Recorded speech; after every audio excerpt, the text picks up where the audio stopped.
Okay, it is 1 o'clock somewhere, I'm sure. So we'll bring our council meeting today to order. I ask everyone to stand as they are able to sing the national anthem.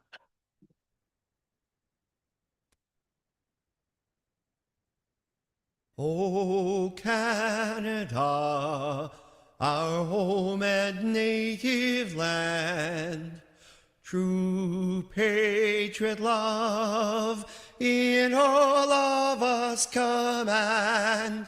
With glowing hearts we see thee rise, the true north strong and free.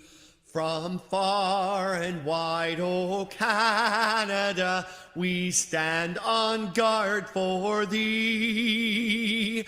God keep our land glorious and free.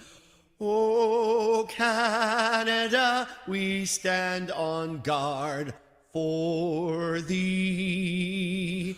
O Canada, we stand on guard for thee. Excellent. Thank you. As we gather, we recognize and acknowledge the traditional keepers of this land with whom we share today. The Township of Southgate is a part of the traditional territories of the Anishinaabe, Six Nations of the Grand River, the Saugeen Ojibwe Nation, the Haudenosaunee, and the Saugeen Métis. The land that surrounds us is part of who we are as it reflects our histories. May we live in peace and friendship with all its diverse people. Madam Clerk, is there anyone registered to open forum this afternoon? Yes, we do have one person, Sarah West, for open forum today. Very good. Welcome, Sarah. Come on up to the microphone. The floor is yours. Good afternoon, everyone. Is the microphone on, sorry. Molly? Yep. Okay, good. No, you're good. Oh. Carry on. Are you sure? Yep. Okay, I'll just speak louder then. There you go. Okay, but you know what, we're just going to. There we go. All right. I'm not gonna touch it. So that they can hear you more. Well, Oh, well, I'm here to speak again about the delegation for Backyard Chickens. I know that the motion was moved forward on December 17th. So I'm wondering, not only for myself, but for the other residents of Dundalk, what this means for everyone. my understanding of the motion that was passed was that staff were directed to bring a report back to council on the merits of backyard chickens. I'm generalizing. By second quarter, I believe, was it not? Yes, it is. So staff are currently working on that, and we anticipate that report back in the second quarter of this year. And council will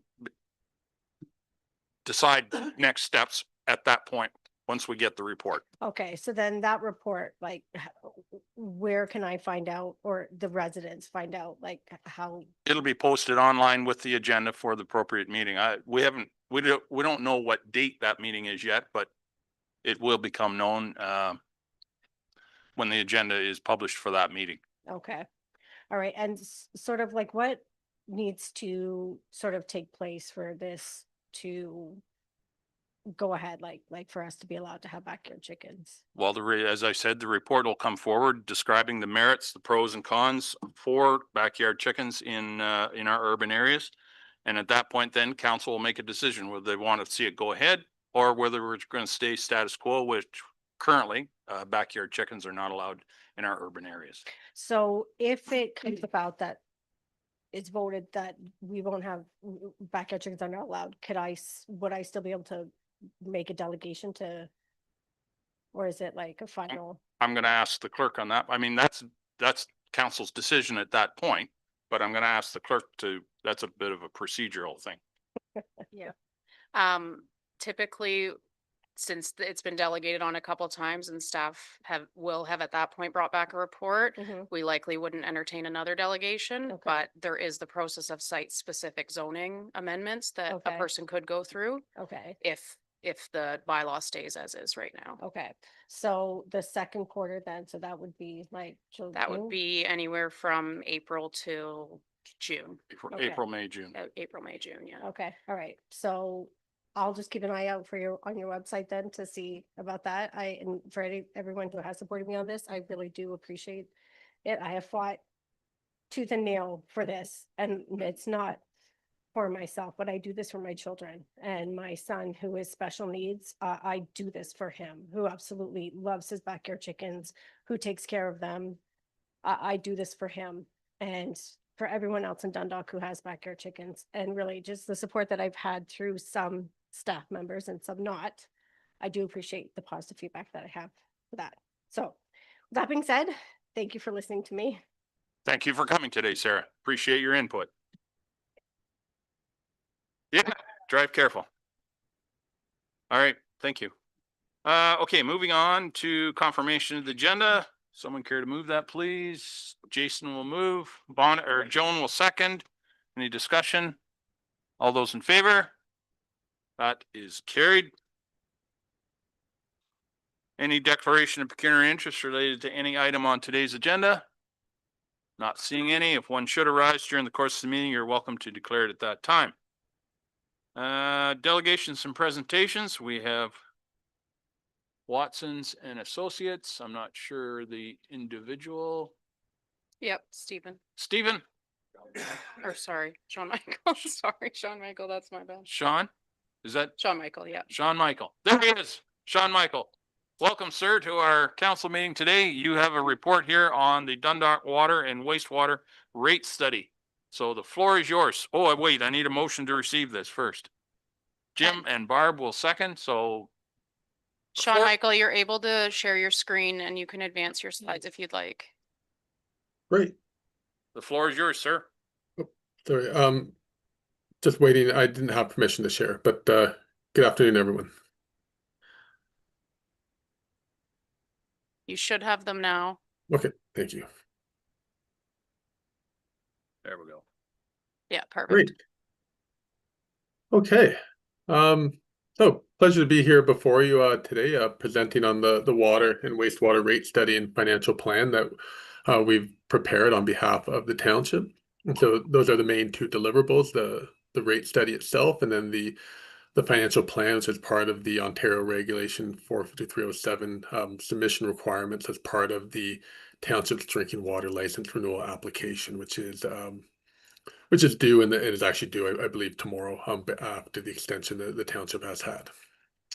An output of the rate study itself is the recommended water and wastewater rates to recover the full cost of providing these services, including sustainably meeting the life cycle funding requirements over the period to 2035, so over the next 10 years.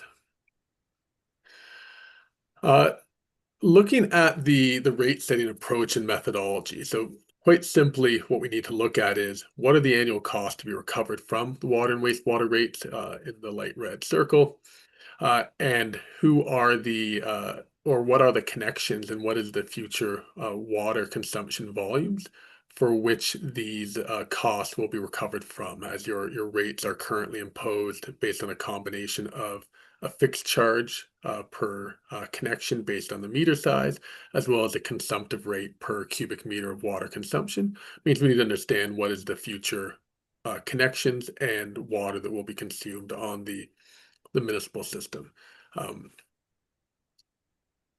So looking at for the bottom half of that calculation in terms of the forecasted connections and water volumes, that's been assessed by looking at the anticipated growth in the serviced area, and that's been looked at based on the township's ongoing development charge background study, what the projected growth is annually in the Dundalk serviced area, which is about 166 new homes annually. We want to be conservative for the purpose of the rate study, though, knowing that in 2025 is estimated only 27 new homes in Dundalk.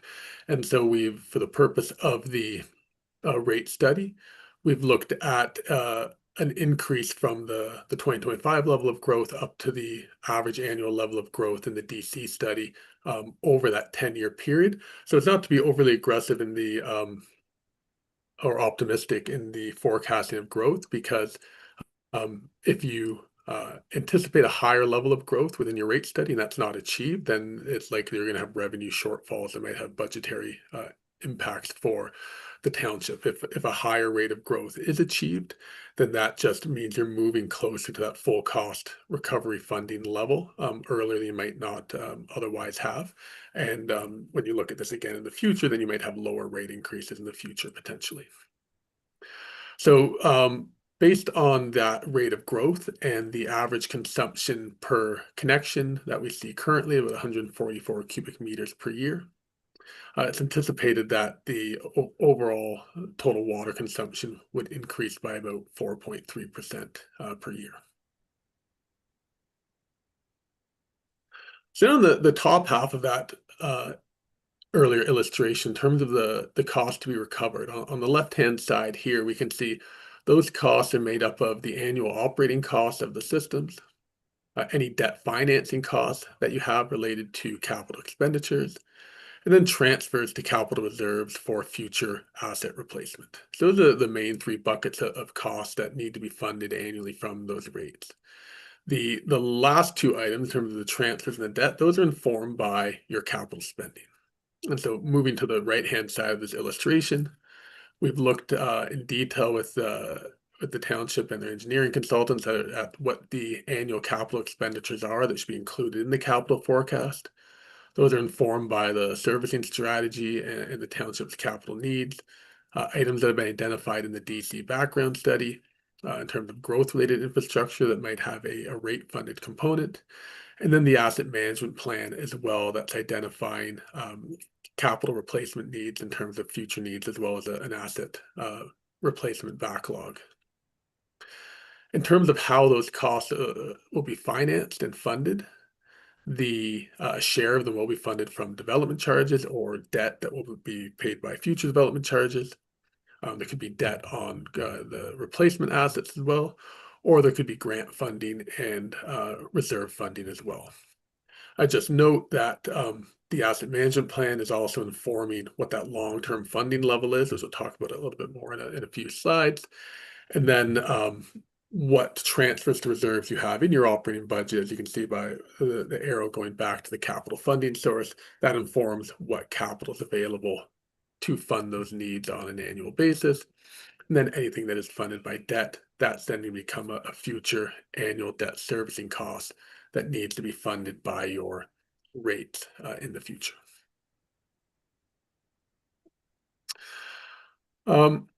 So one other item I just wanted to highlight for you in terms of the approach to setting the rates is how the annual life cycle costs of the infrastructure inform how the rates would ultimately be designed.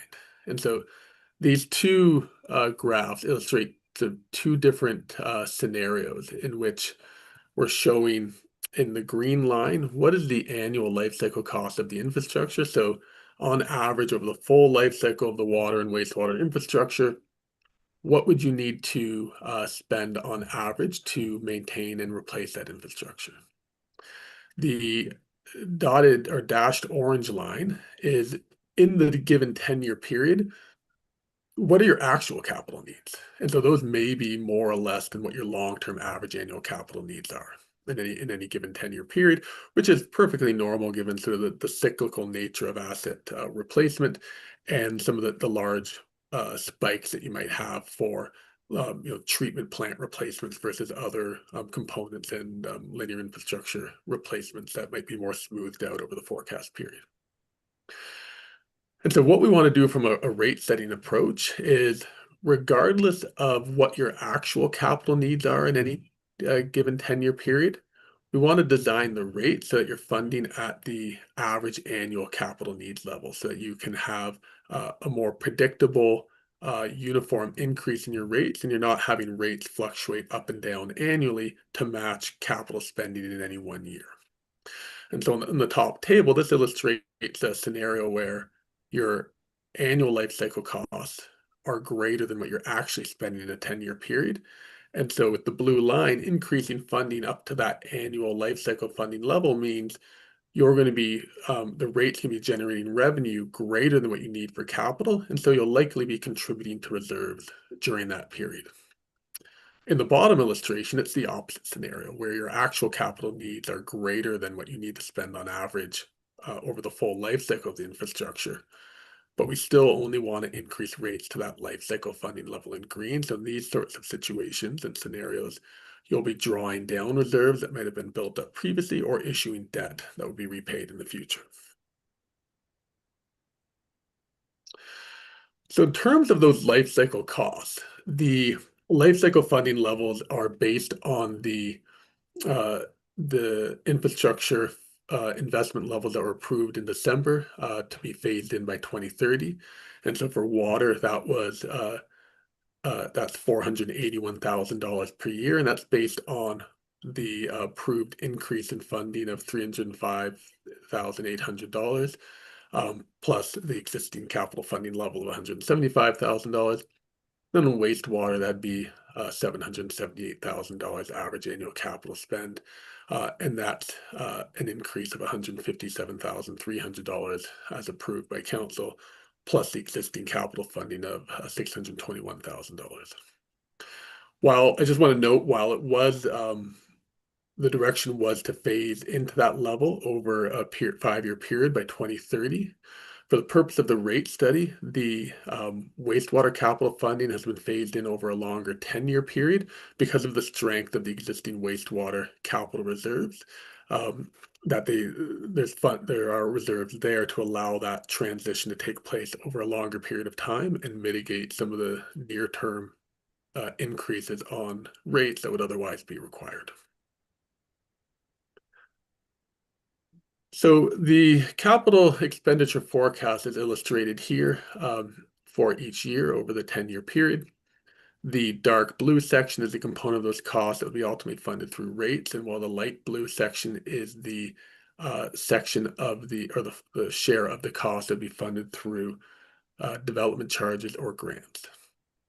And so in comparison to that earlier illustration of the life cycle cost versus the actual capital needs, you can see here that as illustrated by the dashed green line, the average annual rate supported capital needs over the 10-year period are greater than the average annual life cycle cost, indicating that for water, there's going to be pressure on those reserves and the potential for debt funding for these projects.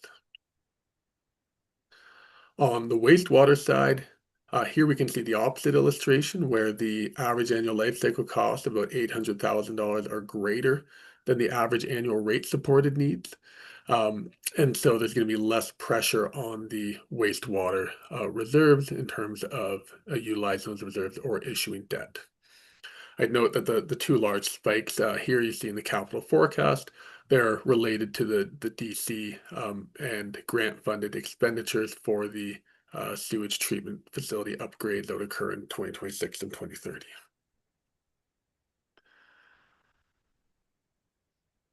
So in terms of the capital funding plan, then that's shown here for the four main sources of funding, broken down between water and wastewater and in aggregate. And so in aggregate between water and wastewater, we can see about $47 million in capital needs over the 10-year period. That includes 3% annual inflationary increases. Of those costs, about 28 million would be growth-related costs that would be funded through a combination of development charges or debt. About $22 million of that is anticipated to be growth-related debt that would be issued based on the timing of development and DCs paid. For the non-growth related debt funding, as we can see here, there'd be about $3.3 million for water and nothing required for wastewater. About $12.4 million of the cost would be funded through reserves, transferred from reserves. And then there's the Housing Enabling Water System grant funding that would be about $3.5 million of the wastewater infrastructure cost. We have looked at the township's annual debt repayment limit, and these levels of indebtedness can be accommodated within your quite easily within your annual repayment limit. In terms of the operating costs, they've been forecast based on the current cost plus inflationary increases of 3% per year. And that's and in addition to that, we've also accounted for additional operating costs related to new growth-related infrastructure that would come into service during the 10-year period. And so for water, there'd be about a 4.2% annual increase in cost, inclusive of inflation, and for wastewater, about a 4.1% annual increase in cost. This does not include future debt financing costs or transfer to reserves. This is more the pure operating costs, as those capital-related components have been forecast based on the capital funding plan.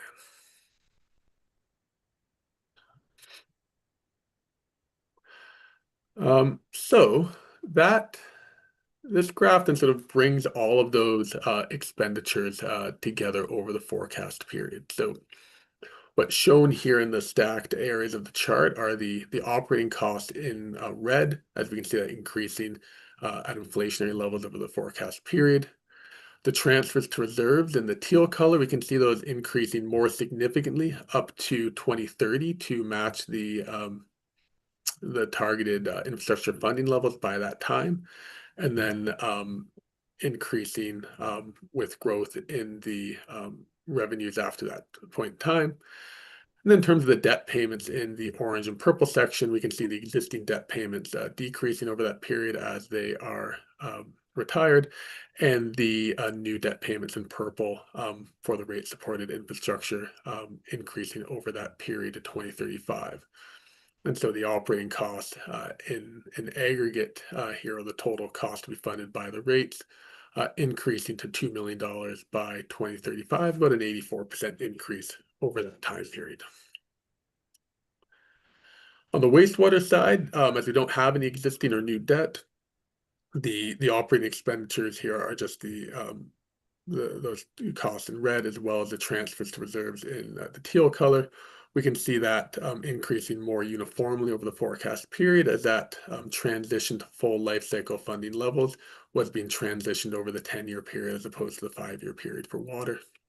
And so by 2035, those costs being equal to the long-term life cycle cost plus the operating cost, indicating the revenues would be generating what's required to sustainably meet the operating capital needs of the life cycle of the system. And so that'd be an increase to about $1.8 million, or about a 73% increase over current funding. So in terms of the rate structure to generate the revenues to meet those costs that we've been discussing, there's no proposed changes to the current billing structure in terms of the charges continually be imposed with a monthly base charge as well as volumetric charges per cubic meter of billed water. Both the base charges and those volumetric or consumptive charges are increased by a uniform percentage over the forecast period to meet those council-approved funding levels. And so what you can see for water is that there'd be 5% average annual increases to those rates between 2026 and 2030, and then to be held constant at that level for the remainder of the forecast period. For wastewater, it'd be a 1% annual increase annually over the 10 years. And those are, again, inclusive of 3% inflation assumptions. These tables provide you a bit more detail in terms of the rate forecast annually. It shows in the 3 tables for water, wastewater, and in aggregate what the monthly base rate and consumptive rate would be annually for both water and wastewater, what that total annual base rate and volumetric bill would be, and then what the total annual bill would be, as well as the percentage increase and the dollar increase as well. So what I'll just focus on is on the bottom table, sort of the last 3 lines of the table, or so, where we can see first in 2025, the total annual water and wastewater bill for an average residential customer or connection consuming 144 cubic meters of water. They'd pay about $1,200 for the year, about $100 per month. We can see in the green line that would increase in aggregate by about 3% per year to 2030, then by about 0.5% per year thereafter. On the bottom line in the orange color, that would be between up to 2030, the monthly bill is going to increase by about $3 per month on average each year between 2026 and 2030. And then after that point, it's going to increase by about 60 cents per year. So overall, considering 3% annual inflationary increases to the cost, the rates are actually increasing over that period by less than inflationary levels, being about 3% for the first 5 years, and then about 0.5% thereafter. And so lastly, just to show you where those rates compare to neighboring municipalities surrounding Township of Southgate, we can see in the hashed bars where your current and proposed rates would place you. No change in that overall comparison. And so being just slightly above that of Shelburne and Woolwich, below that of Guelph-Aramosa, North Perth, and then a number of other municipalities to the left. So maintaining that relative competitive placement in the lower mid-range of the comparison. So in terms of next steps then, what's recommended is that council continue to provide for the full cost recovery of water and wastewater rates, water and wastewater services through the full cost recovery rates, that the 2026 water and wastewater rates are approved, that you continue to maintain the capital reserve fund for the water and wastewater services, and that staff would be directed to revisit the rate study in at least 5 years to validate the study and make any further adjustments. And this would typically take place, again, as part of your water license renewal process when you need to update your financial plan. The rate study is usually the precursor to that. But of course, that can always be revisited and those assumptions looked at earlier if there are significant changes. In terms of the financial plan, that's been prepared. It needs to be approved. Notice of the ability of the financial plan must be advertised. The financial plan and the council resolution approving the plan, as well as the rate study, should be submitted to the Ministry of Municipal Affairs and Housing. And then the council resolution approving the financial plan needs to be submitted to the Ministry of Environment, satisfying the requirements of the Safe Drinking Water Act. So if there are any questions, I'd be happy to assist. Well, thank you, Sean Michael. Thank you. Sorry, drew a blank there. Any questions for Sean Michael? Not seeing any. Oh, Monica. Yes, sorry. Go ahead, Monica.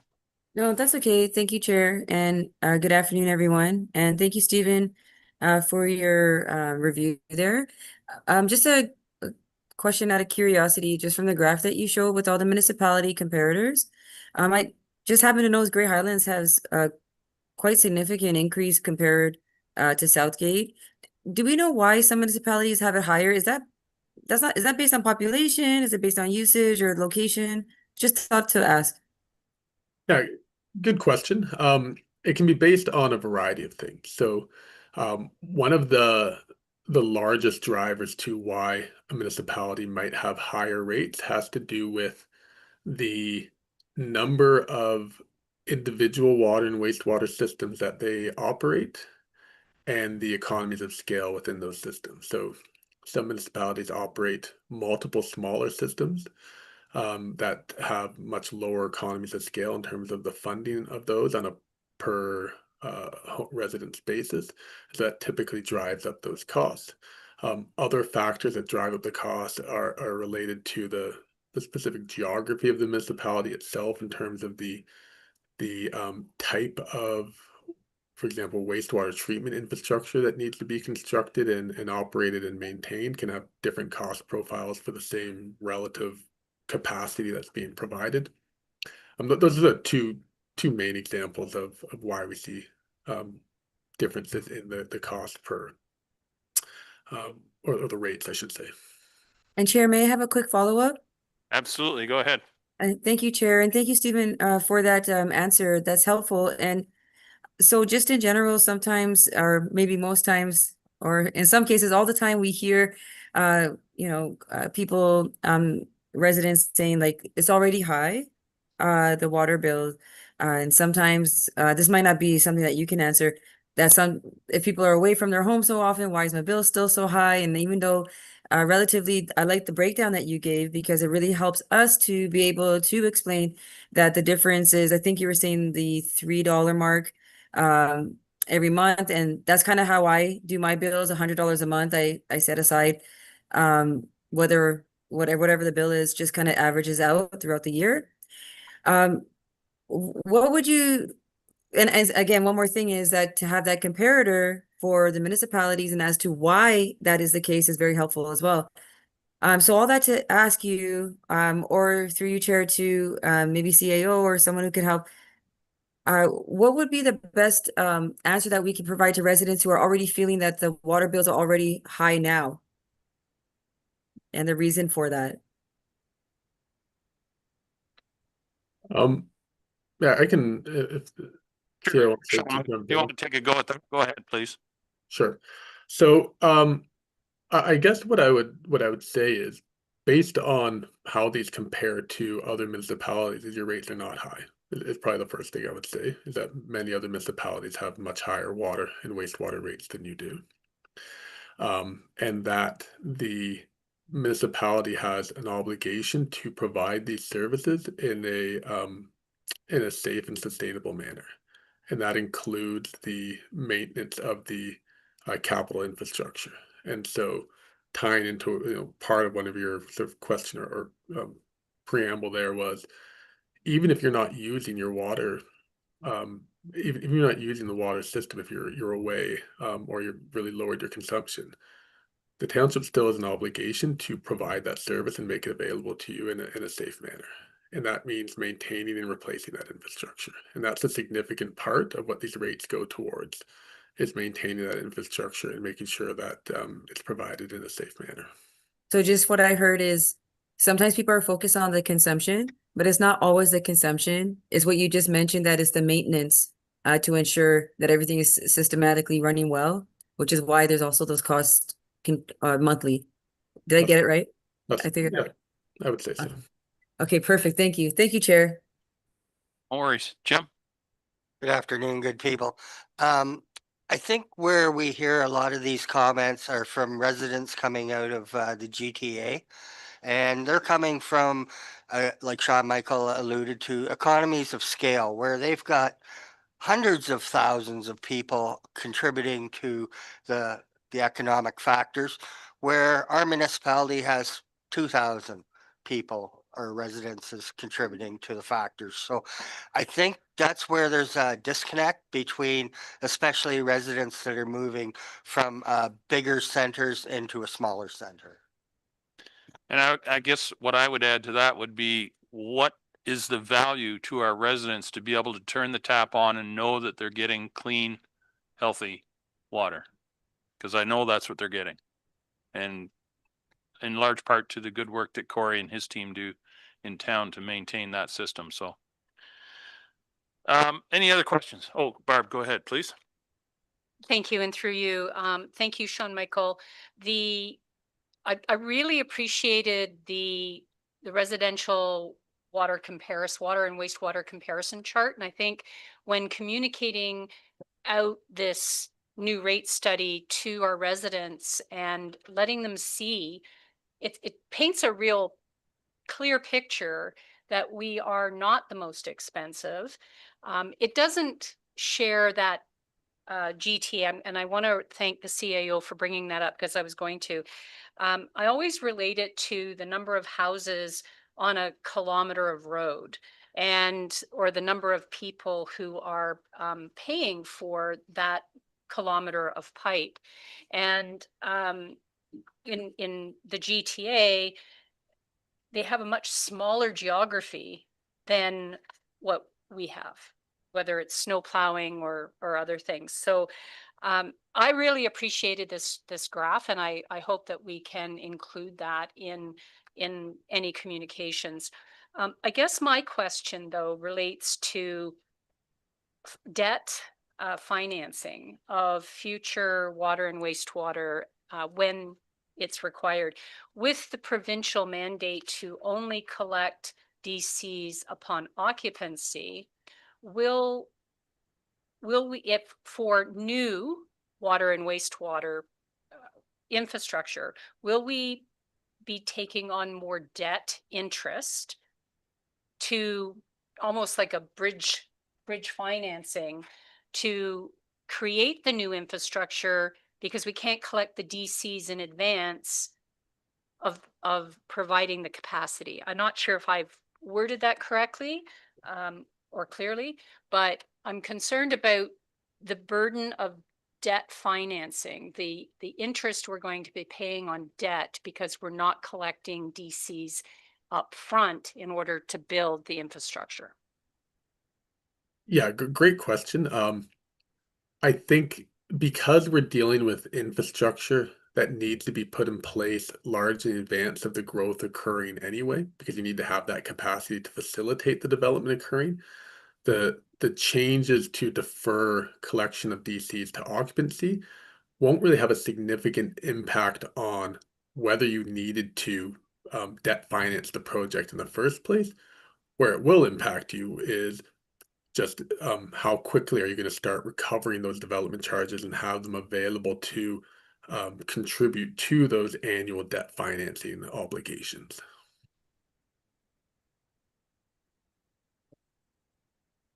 Any other questions for Sean Michael? Not seeing any. I'll call the question. Oh, Monica, go ahead, please. Sorry, just one quick point, just through you, Chair, and to the point that Deputy Mayor just mentioned about having that available for communications, which was what one of the questions I was going to ask. Through you, Chair, to CAO, do you think it'd be helpful to have that on the website somewhere?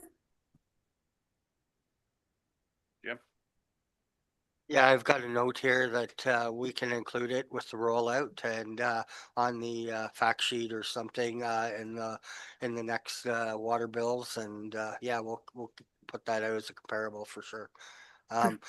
As noted too, the financial plan has to be advertised in the newspaper as well as circulated to MMMH and MECP. So. Thank you. Yeah, I think it'd be helpful for people to see that graph. Absolutely. Okay, not seeing any further questions. I'll call the question. All those in favor to receive the report. That is carried. Thank you, Sean Michael. You're very welcome. Okay, moving on to the next report or the next adoption of the minutes. I guess we have two sets of minutes there. Both from the December 17th special council and closed session and the regular council meeting on December 17th. Both open and closed. Motion to adopt. Barb, seconded by Martin. Thank you. Any discussion? All those in favor? That is carried. Now we'll move on to reports of municipal officers. We'll start with Public Works. We have a report here regarding the Dundalk Water and Wastewater Rate Study. I need a mover, please. Barb will move. Monica will second. Corey, welcome, sir. The floor is yours. Thank you, Mr. Mayor. And through you, I don't have too much to add to that presentation. It's very well done. And just reading through it, the amount of items that are taken into consideration when creating that report is quite extensive. I just wanted to thank Sean Michael and Watson and Associates, council and staff for all their efforts. And if there's any questions for me, I could take any questions. Very good. Thank you, Corey. Are there any questions from council regarding that report? Not seeing any. I'll call the question. All those in favor? That is carried. Good job, Corey. That's always a litmus test if there's questions. Moving on to the DWQMS Management Review Meeting. Believe this is received for information and acknowledge the receipt of the meeting minutes of the Committee of Management. Mover, please. Jim, seconded by Jason. Thank you. Is this yours as well, Corey? Yes, go ahead, please. Thank you, Mr. Mayor, and through you, just not a whole lot to add to the report. Just a few highlights was the 100% inspection rating from the MECP and a successful recertification audit. and the transfer of the ORO, which is the overall responsible operator, from Jim Ellis to myself. And again, if there's any questions I could take. Okay, thank you, sir. Are there any questions? Martin, go ahead, please. No, just a comment to piggyback everything with the report. The one thing I didn't know, Corey, was there's like almost 30 kilometers of pipe, things that you don't see, just like turning the tap on. So that really struck me. And considering problems in other parts of the country where they're having water main breaks all over the place, and we have that many kilometers, it is a sign of work being done that's good and proper. So Thank you. Thank you, Martin. Any other questions, comments?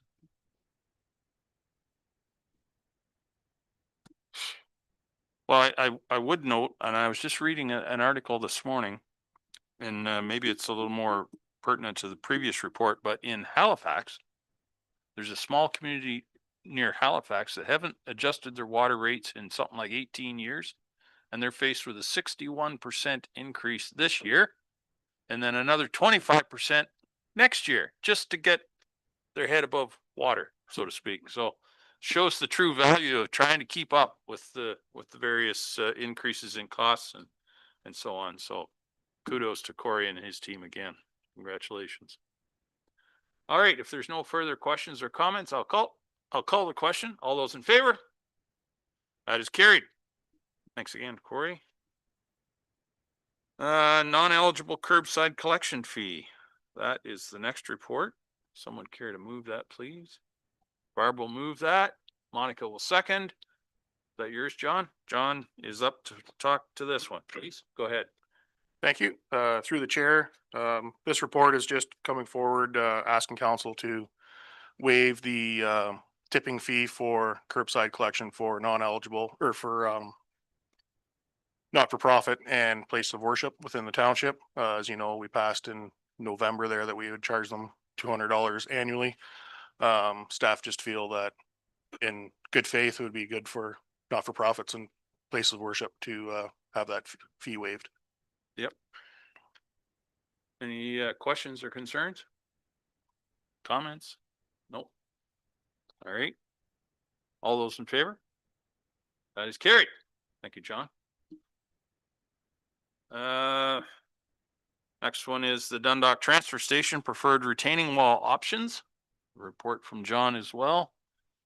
Someone care to move that, please? Joan will move, please. Yes, will she? Yes, she will. And Martin will second. John? Thank you. Through the chair. This was brought up during some financial meeting comments earlier or late in 2025 that the estimated cost of the Dundalk Transfer Station upgrades has gone up considerably, and the main reason for that was the cement retaining wall that was initially proposed in the plans. So we've asked the engineer to go back and look at other more economic options, and what they've came up with is using a ready rock, like a retaining wall, cement block wall system rather than a poured cement wall. But it is approximately $100 less than the cast in place or the poured in place, and will only have a lifespan of 15 to 20 years less. So staff are just asking council's guidance on which way you want to go. And staff are recommending we go with the poured concrete wall. Is it the extended lifespan? I believe outweighs the $100,000 approximately extra in costs. I'm glad you clarified that difference in cost, because I think you said $100 the first time. Oh, okay. Yeah.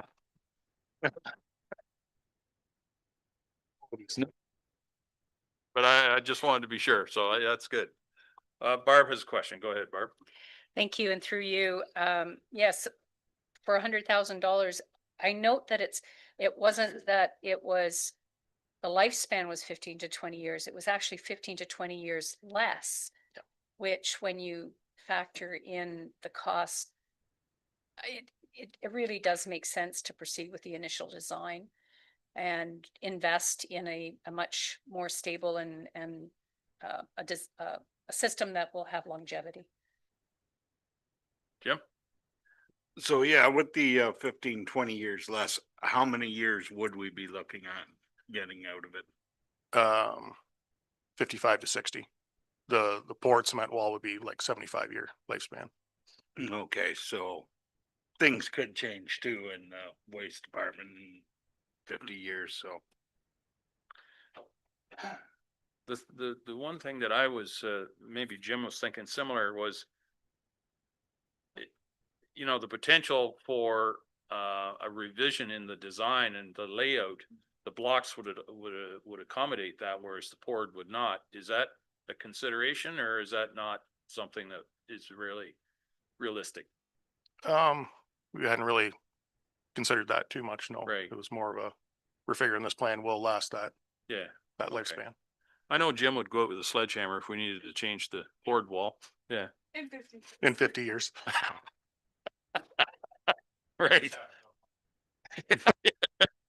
Get a cheap backhaul. Yeah, exactly. Any other questions? Okay, not seeing any. I'll call the question. All those in favor? Oh, well, the report says to proceed with option 2. And that's in the. All right. So we're recommending option 2. All those in favor? That is carried. Okay. Thank you, John.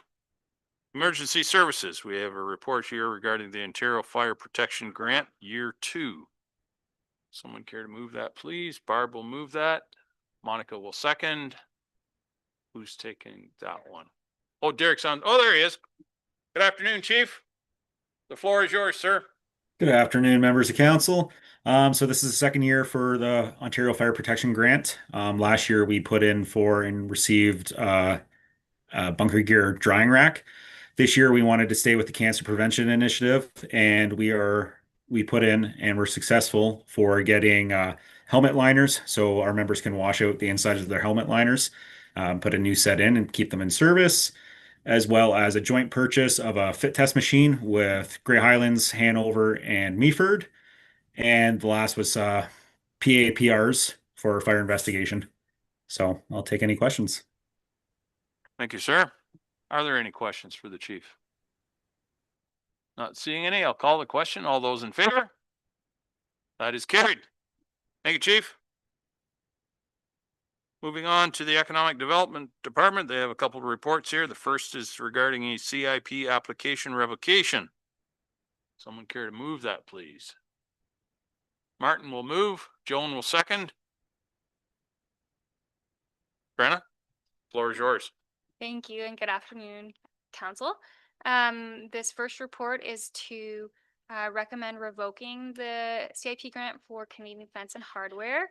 We first approved a grant application for $15,000 in April of 2024 for them to build a second warehouse on their lot. So $15,000 would cover development charges and planning and building costs.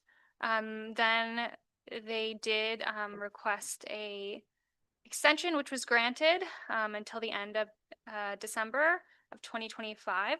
So seeing that that period has passed and they have not been able to complete the building of this second warehouse, and the planning process is not yet completed either, I would recommend that for the time being we revoke this grant and reallocate this funding to another business. And the business owner is also welcome to apply again in future. Thank you, Brenna.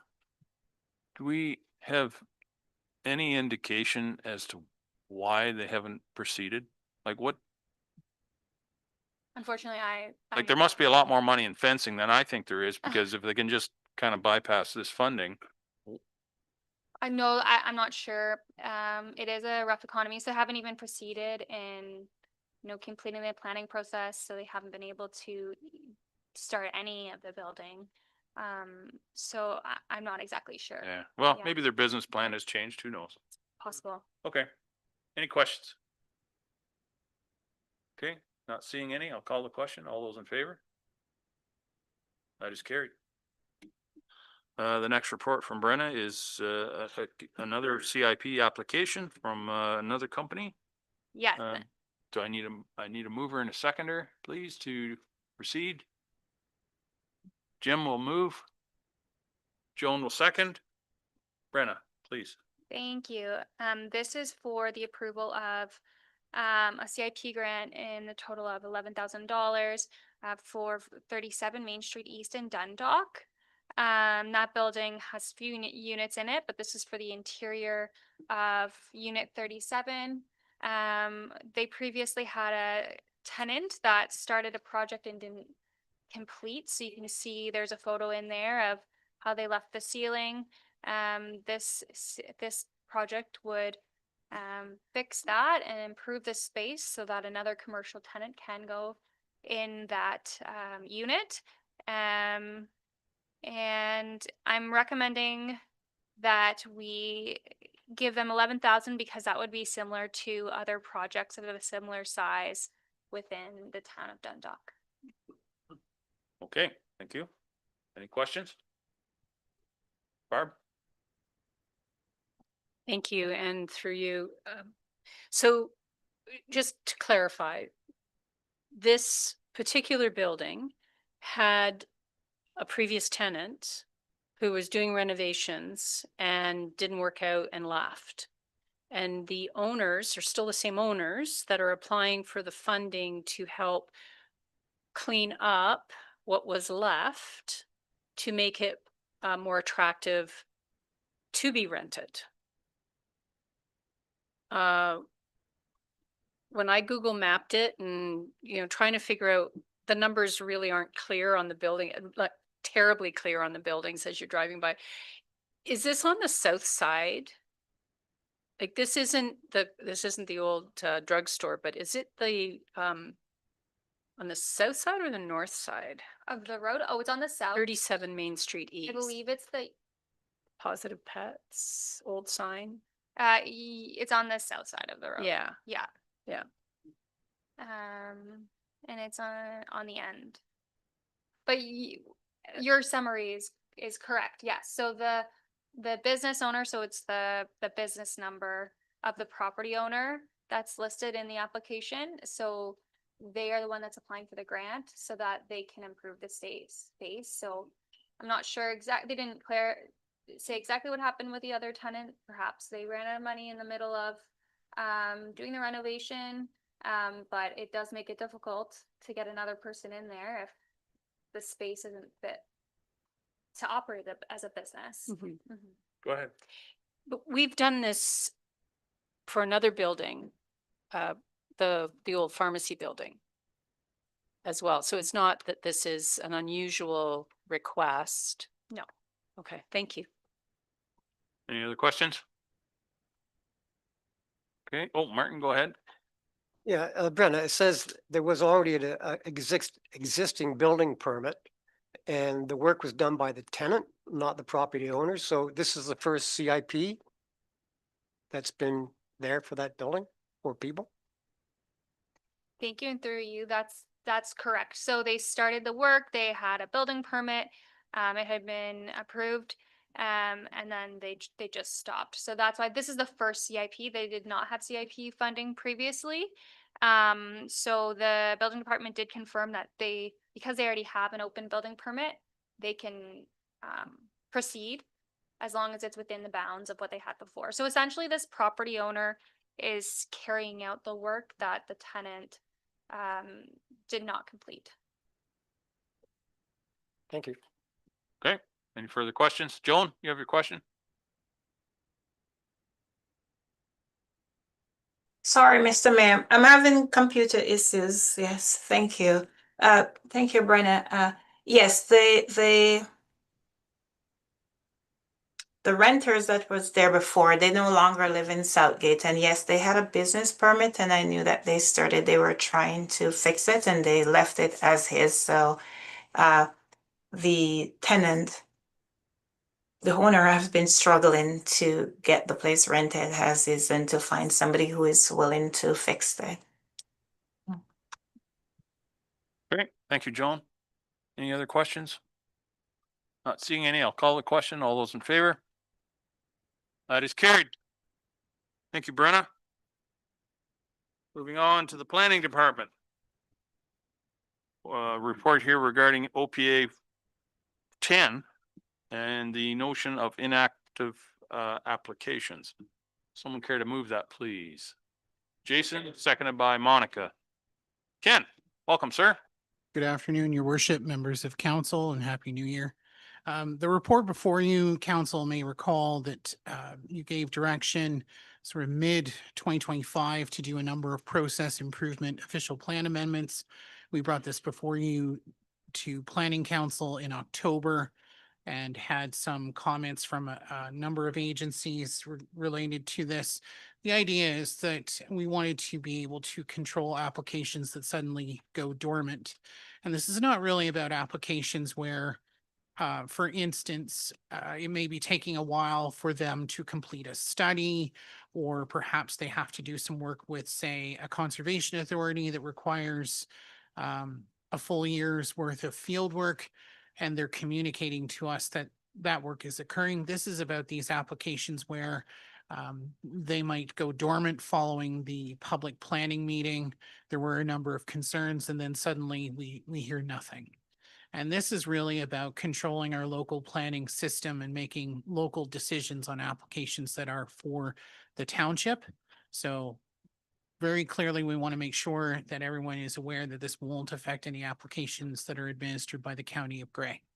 So their applications for subdivision and conversion to condo, that still remains with them. Generally, in terms of public feedback, we had none from residents. We did have some feedback from the county about the legislative ability to actually do this. So we did send this to our legal counsel, who helped us to outline what legislative authority we have. And in fact, this very clearly falls under the goals and objectives of the Planning Act, which is to have, amongst other things, a timely and efficient planning system. But also we have a goal within our official plan related to having good local decision-making in terms of local planning applications. So that is the legislative authority. We have made some changes following the public planning meeting. So as attachment 1, you have the original proposed text, and then the bylaw that is attached to today's agenda is the final text. We've added a clear provision to keep the county happy that their applications are not impacted. We did have a discussion at the public planning meeting about a monthly maintenance fee, and there was some discussion that that was not a good idea. We've left the language of a maintenance fee into the official plan amendment. But when you see the fees and charges bylaw coming forward, there is no charge included in that bylaw. So therefore, there would be no charge applied through any decision-making through this official plan amendment.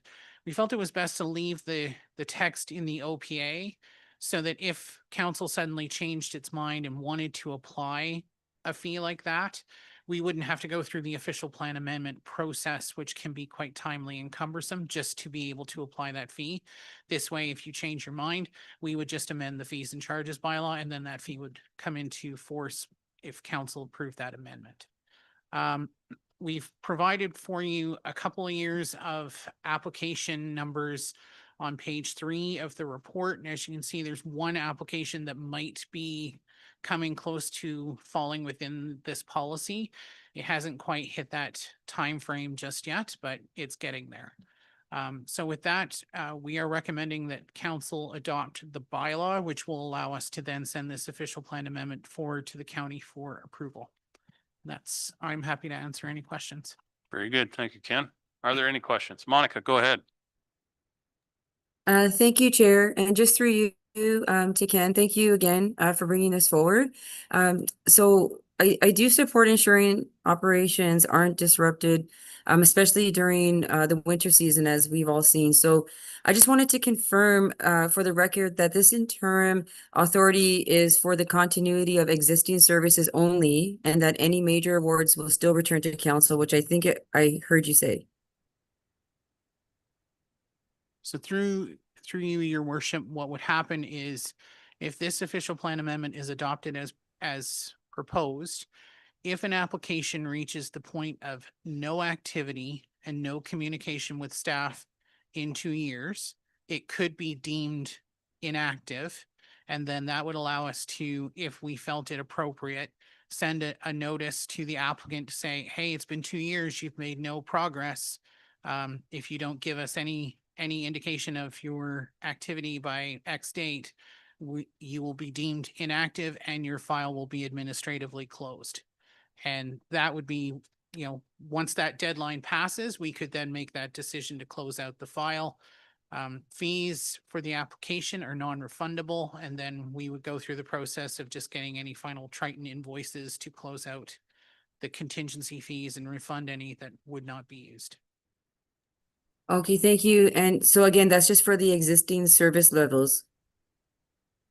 So this would apply, this would come in, once this comes into a force, this would apply going forward. Okay, thank you. Thank you, Ken. Okay, any other questions? Martin, go ahead, please. Yeah, Ken, with the maintenance fee, yeah, we don't want to do it unless it's necessary. But if it was necessary, would it be based on an uptick of people kind of not following through with the part I like in your report, their responsibility to, would that be one of the reasons if you came to council again and said, look, we're getting an uptick of these things, so let's start using it? So But- through you, your worship, one of the lucky benefits I have is a good system of mentors throughout Ontario, and one whom I think some of council got to meet at a Christmas party. She wrote the policy that we were using sort of as the primary example, but our legal counsel has found a number of other examples for us. Really, what we do with that maintenance fee is to, as you say, and as I've emphasized, this is their application. It's meant to try to be a carrot to say, you've done nothing for 2 years. We haven't heard from you. It would be nice if you would let us know what's going on. And so by charging a penalty or that maintenance fee, it's really meant to be sort of a, hi, are you around? What's going on? And try to inspire them to take action. You really actually don't want them to be paying the maintenance fee, because then it's still technically inactive and they're not doing anything. So it's kind of a wake up call kind of idea. And where municipalities that have similar policies in effect are using it, it's not meant to be this enormous fee that suddenly becomes financially burdensome. It's really just meant to be that wake up call kind of thing. Yeah. Go And ahead. I'm pretty well going to assume this is all mentioned in their pre-consults before they even really start. So through your worship, one of the numerous Planning Act changes that have occurred over the last few years is that pre-consultations are no longer mandatory. We actually have no ability to force an applicant to do pre-consultations. I'm very happy to say, though, that most applicants who use a planning consultant, the planning consultant is saying you should do a pre-consultation. So we are having those more often than not, but when it's say a fairly benign application, so say someone built their garage in the wrong spot, they need a small variance, that might not have a pre-consultation. We might just simply give them guidance on, well, you're going to need a minor variance, here's what you need to explain and what have you. And even now with the recent changes to allow for as of right minor variances, they might not even need an application. Okay. Barb? Thank you. And through you, to Martin's point, though, at some point, whether it's in a pre-consultation or at the intake of the application, they will be advised of the policy, and you have 2 years to show that you are progressing, or whatever the language is, whether it's in an email, a letter, or on the application. You're going to make them aware. My question with regard to the inactive applications, and I relate it somewhat to our water and wastewater capacity allocations. At one point in history, a developer would get the water and wastewater allocation, and if they would just hold on to it. But now we have, I think it's 5 years. If they've made no 2, 3, a thumb, 3. 3 years, we can take it back. And my question with regard to application fees on a dormant file, we don't refund those, correct? Through your worship, there's three items you've hit, so I'm gonna try to do them in order. In terms of the first piece, or actually, sorry, this would be the second. We would be using the inactive policy long before an applicant would ever get to the allocation stage. So I wouldn't, so that shouldn't be an issue, but in terms of recent changes, yes, they use it or lose it, as we like to call it, provisions are there, and I think Jim's correct, it's 3 years. I'm sorry, now I've forgotten the first piece, but I think. No, I'm sorry, if I may, I was just using that as an example of supporting why we would have a policy that would say, you've made no progress, you're showing that you're not going to make any progress. Our staff aren't going to spend any more time on it. If you want to come back, go through the process again. And we wouldn't refund. My question was, we wouldn't refund the application fees that were, because we've already incurred staff time and energy. Correct, and I just remembered the first piece, so you are correct, it would, the applicants, as part of the commissioning of the application, would see on every application form. It is your responsibility to monitor and move the application forward. If it sees no advancement in 2 years, it could be deemed inactive and canceled. And you are correct, we don't refund application fees, it's only the unused portion of the contingency fee, if that is the case. Perfect, thank you. Very good. Not seeing any further questions, I'll call the question. All those in favor?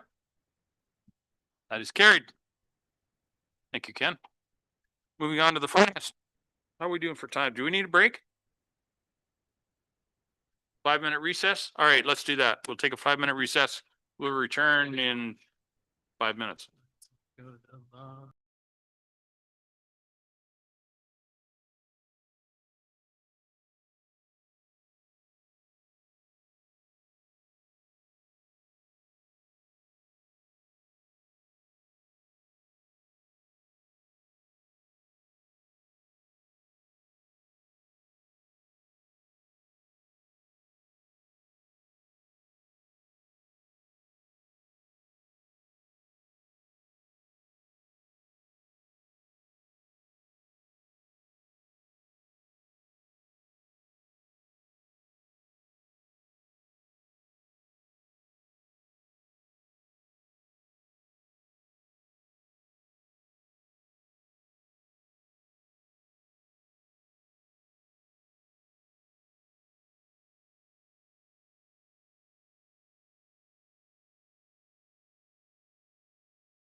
$500 donation to go towards operating fees. And their main function of the program is to donate back to the food bank and local not-for-profits. So I think it's great and I recommend the donation. Very good. Yes, their event continues to get bigger and bigger every year, which is a good thing. Any questions? Not seeing any. I'll call the question. All those in favor? That is carried. Next report is regarding the operating interim spending authority prior to the approval of the 2026 budget. Someone care to move that, please?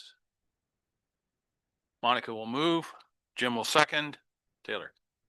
Thank you. And again, this report is to essentially get the best pricing we can on a few operational items such as the maintenance gravel, winter sand hauling and equipment rentals. So we're just looking for approval to get those RFPs started.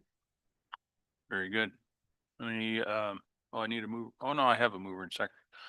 Any questions?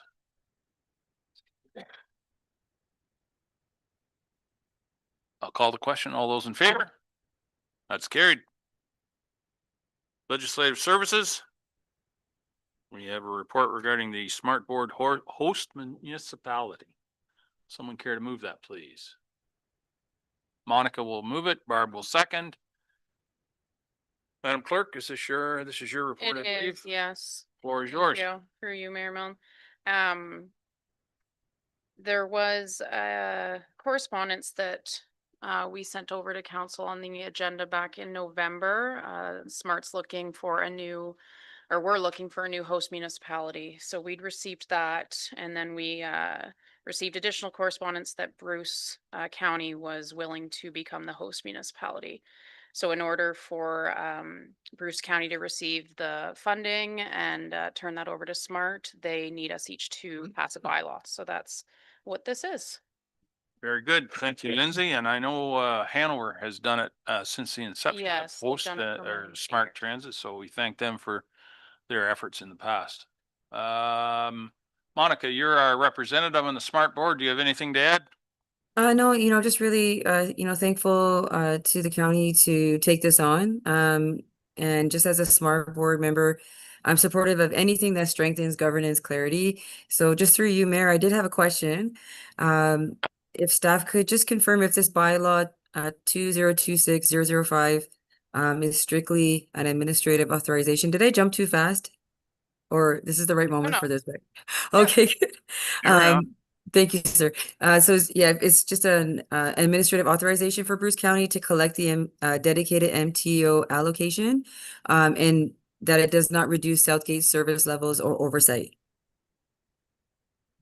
Through you, Mayor Milne. That's correct. Yes, it's purely administrative, so they can collect it on all the participating municipalities' behalf, and it does not change anything related to any other like funding that we receive or anything like that. Awesome, thank you. So that's what I want to confirm. And again, just thanking Bruce County for, stepping forward and being the hosting municipality. Very good. Thank you. Any other questions? Martin? Yeah, one just popped in my head. It was, you said Hanover had it since inception and Bruce County obviously has a big admin. Is it usually just the bigger centers, like the township wouldn't be able to do anything like that? We Would could. it? So If we wanted to? we could have, and that was through you, Mayor Milne. Yep. That was what their original correspondence was asking, was that Hanover was wanting to pass the torch, I guess, and looking for who was interested. I don't think our finance department was willing to have the capacity to take that on at the time, so we did just receive it, but luckily Bruce County stepped up to take it on, but Yeah. any one of us could have. It's not a big job, but it's another job. Yeah, And so there is a number of responsibilities throughout the year you do have to do as the host municipality, but yeah. good. Okay. I'll call the question. All those in favor? That is carried. Moving on to the next report, which is regarding the Dundalk Lions Medical Center and parking lot purchased by the township. Someone care to move that, please? Jason will move it. Jim will second. Madam Clerk? Thank you. Through you, Mayor Milne. We've been in discussions for quite some time now with the Dundalk Lions Club. You'll see with the background of the report, I included some options that we had. It's a bit confusing. The township owns the property under the medical center, but the Lions Club own the building. And I'm sure most are aware there's medical services and a dentist office and a few others being ran out of that medical center currently. So the Lions Club did approach us to see what we could do for moving forward. And this is what staff felt was the best option for us to purchase and make sure that we maintain those critical services in the community. So that's what we've been working on with the Lions Club. And we're hopeful to have the actual purchase and sale agreements, hopefully at the February 5th meeting. If not, then the 19th or whichever the second meeting is. So we just wanted to give a bit of a overview of our discussions with the Lions Club, and I'll take any questions. Thank you, Lindsay. And I just add to that that I want to thank the Lions Club for being very agreeable to work with. They've done a tremendous job there over the years, and both parties think that this is the best way to perpetuate the services that are available in that building. So good job, everyone. Any questions? I'll call the question. All those in favor? That is carried. Okay, moving on to the CAO section, Chief Administrative Officer, report here regarding CAO objectives and goals for 2026. Someone care to move that, please? Barb will move that. Joan will second. Jim, floor is yours, sir. Thank you. So this report here, we're going to go through a few phases of it. One of the pieces is the CSP tracking and where we're at. Maybe I'll leave that towards the end and come back to. And we'll just go through a bit of the updates here first, and then we'll circle back around. So with the project updates, the asset management plan, we are almost ready to bring the presentation and the final report. I suspect maybe the next meeting, if not, definitely the second meeting in February. The final revision is under review by township staff internally for any comment, and depending when we turn those comments back around, this will be completed and off the list and will be compliant with 2024 and 2025 asset management plan regulation, as well as we'll be able to put that information on when we do applications for grants that we have a compliant plan. So that is a very good news story. The next one is the development charges. It's getting close to being finalized as well. It's taken a long time. Again, we keep getting changes within regulation itself with the ministries. So this is getting close as well. We suspect it maybe sometime in March to come to council. So, and then after that, it has to go through the 3-month public consultation period before being adopted. So at least this should be nearly addressed, I think, in Q2 of the year for final of DCs. We continue to have reporting quarterly to the Ministry of Municipal Affairs and Housing on our 3 ministerial zoning orders, and that was last completed in December 2025, that update. Ken usually handles those. We input with it, but Ken takes the lead on that. Ongoing progress for the new school.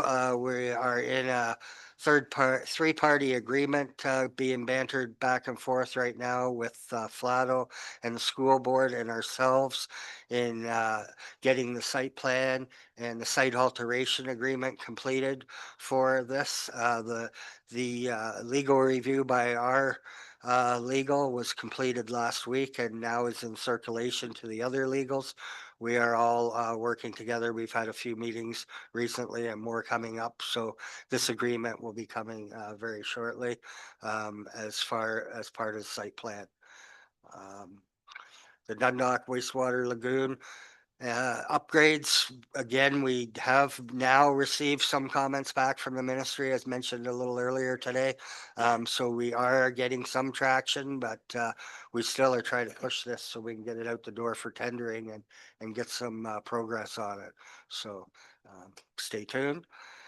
The Eco Park Phase 2 road, again, still ongoing meetings with MTO about the Highway 10 signalization. We do have approval to start work across from the existing, so far across the rail trail, but we're held up right now with some rail trail agreements with the county and some process there, as well as that MTO would allow us to go to basically the first roundabout easterly kind of in that area at this point in time, but waiting for those other agreements to be finalized. I don't know, Ken, do you want to comment on the status about those agreements with the trail crossing, please? Yes, thank you. Through your worship. As council is aware, we had a report to work with the county regarding there's two sets of rail trail crossings, one obviously for the school and then the other, as Jim mentions, for the eco park. The rail trail crossings for the school are complete and they are now in our ownership. So we control those, but we ran into a problem with the county in terms of the transfer of the second set of trail crossings. I'm not sure I'm going to describe this properly, so please take that as just a warning. I may get this a bit off, but as it was explained to me, when the county took over the rail trail, the deed was in an older format than what is currently used with the registry.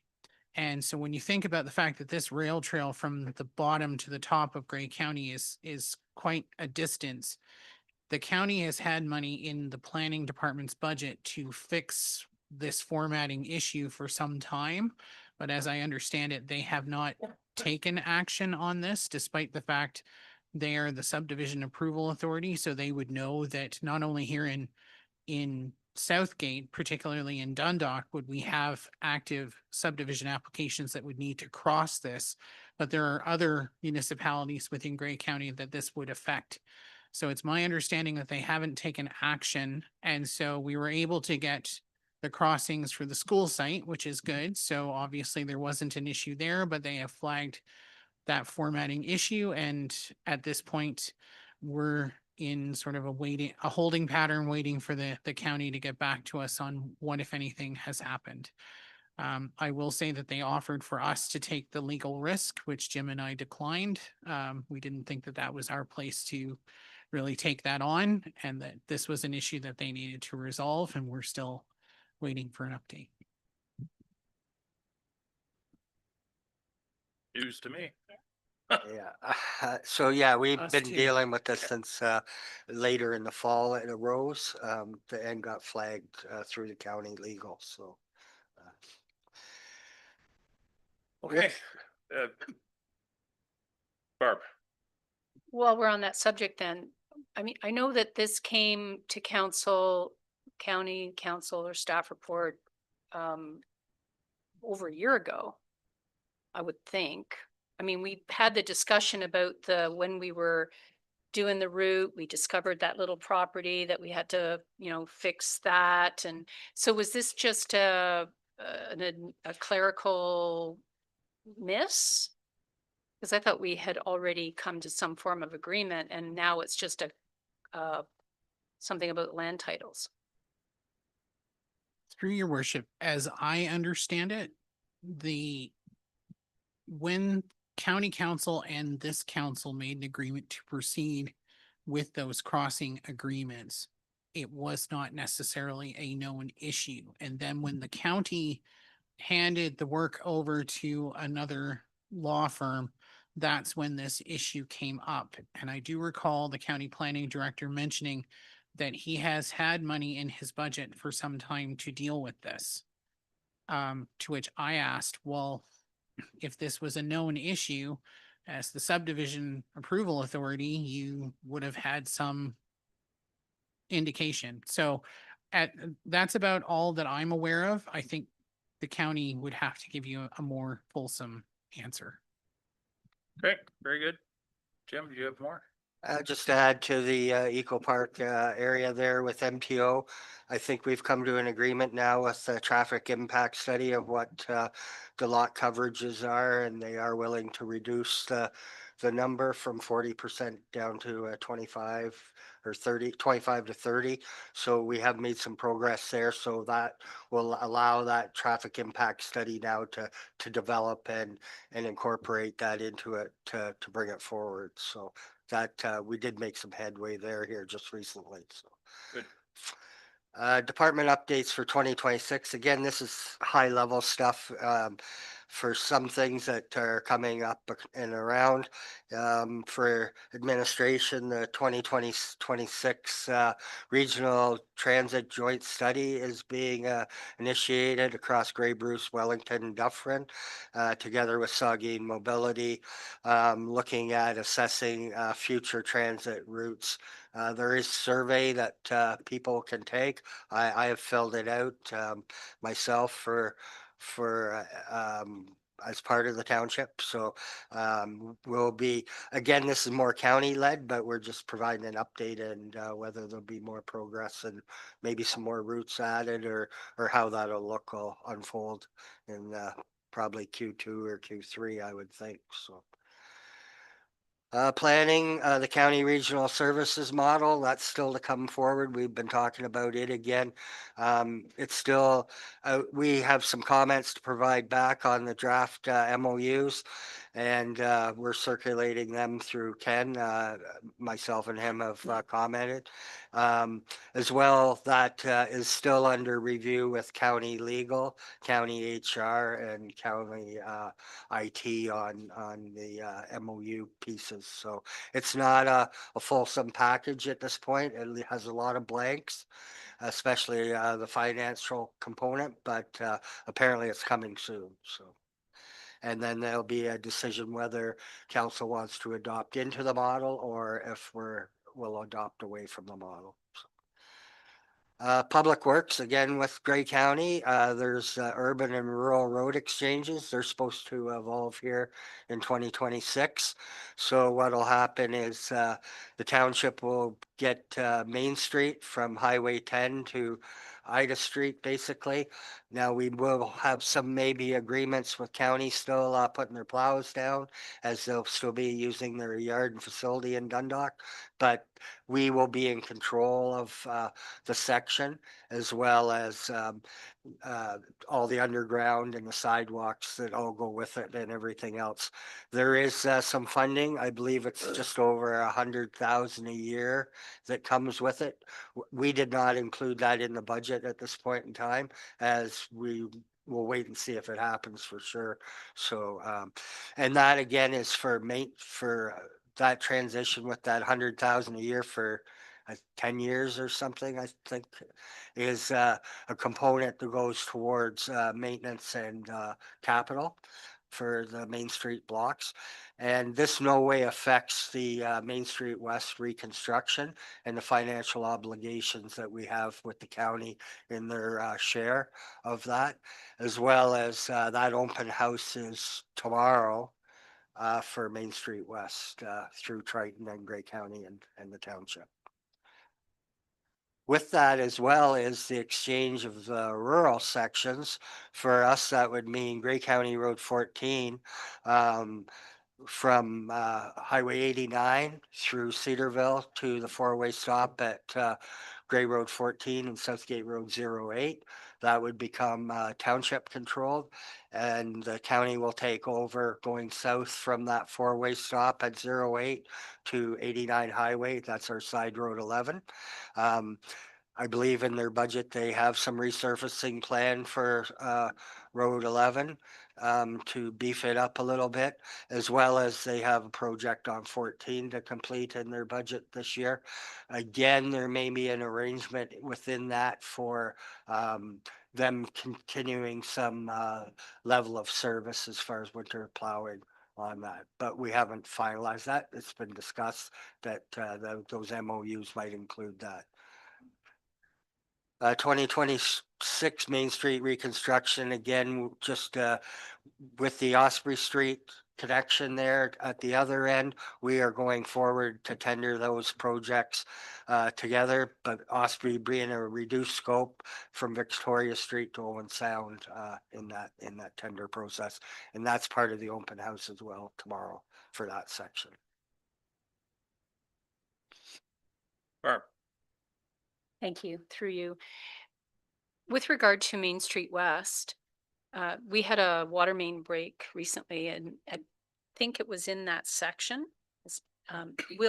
Once this is complete, does that, I think Main Street will have been reconstructed from Highway 10 to Ida. Like it will have been completed. Is that correct? Yes, that's correct. The Main Street will be upgraded size from the current 6-inch to 8 for sure. I'm not sure if it goes to 10. I don't recollect. Currently, that water main is on the South Boulevard part. That water main will move into the road section. I know there was again, we don't follow Facebook as such, but I've heard through some people making comments that, what a shame they just did that road and they've got a water main break. That was not the section that had the rehabilitated water main. So far, so good on the easterly portion. So hopefully that'll reduce and eliminate those for a long period of time. So, Okay. Carry on. moving on Please. to some goals we've established now. Again, they say they're my goals, but they're not really totally my goals. They're departmental goals too that I wish to make sure and ensure that we bring these forward this year to try and get these through the system and make some headway on them. So one of them that we usually do is ministry delegations for some of the bigger conferences. Roma just passed. We had a delegation with Ministry of Health yesterday. We'll talk more about that with the Roma conference report next meeting, but continue on bringing those forward to ministries and draft those briefs as directed by council for areas we wish to accomplish something. Develop a business continuity plan. This will also help with tying into anything that may happen through emergencies, whether that be a storm or other areas, and how we are going to function through those and document the processes. We learned a lot through COVID. We winged it through COVID with business continuity, but we are going to formally bring this together. Kayla's working on that right now. As well, I had a discussion with Emergency Management Ontario at Roma, and one of the things I told them was that we were doing this, and they said that more municipalities should be looking into and adopting these type of plans as well to tie in with emergency management. So they were glad to hear that was on our radar and we were doing it. Implementation of the administrative monetary penalty system known as AMPS for resolution of parking and those type of offense matters that would be held and administered through the township itself instead of the POA offenses court system. We've been looking in that for a little bit, but we're now moving forward a little bit more aggressively here. Bylaw enforcement officer Hannah Combs, she's working on that with the clerk's department to bring that forward here. And that'll give us some more latitude with dealing with parking issues more in-house as a place rather than outside of relying on police or other services, the bylaw to deal with some of those offenses. So, Barb. So specifically to that, then will that function similar to the Property Standards Appeal Committee? Will we have to establish a hearing body because it says offense matters to be heard by the township, or is that just a payment process? No, Lindsay, you wanna? Yeah, from what we do need to do a little bit more research, but from what we understand is it'd be likely a staff member, either myself or someone else appointed rather than something like the Property Standards Committee. And that's where you would go to if you had a ticket. And it would be dealt with at the kind of dealt with at the local level rather than in Owen Sound. Okay. We've been going through our agreement lists, and there's a number of outstanding agreements that are where to be reviewed, certain dates. They range, some are a couple years out of date, some of them are in plus of 10 or so. So we are going to bring some of those forward. Some of them, one of them, I haven't been able to contact anybody about the Dundalk Transfer Station and the satellite tower there and what's going on.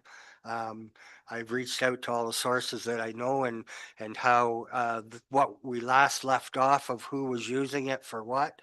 And I don't know. I think the only way we're going to get attention is maybe get the hydro shut off to it, and then we'll find out because no one's answering to our calls. So. I'd get somebody's attention, no doubt. So yeah, there there's a couple of examples here. And we've talked to the optimists. We know there's a few things we want to. We've for example, with the optimists, we have about 3 or 4 agreements over time, and some of them do not need to be in place maybe anymore. Some definitely do. But I'm looking at amalgamating them all into one document in different schedules or whatever that will outline as, and then be able to bring that forward. But continuing to work with the optimists, especially this being our warming center and evacuation or whatever. So, and then any other future purchase and sales agreements that are coming forward, more likely. Another one that we kind of looked a little bit to last year, but never really got too much traction was some Indigenous working relationships and working towards reconciliation action plan. These are 2 areas I sat in on 2 different sessions at Roma. Again, we can talk about them more with the conference report, but it's something more and more that municipalities need to have some more formal processes and discussions with our Indigenous neighbors. So. Continue to work with the climate action strategies that our Grey County has a plan, and we follow a bit through our Southgate energy management plan.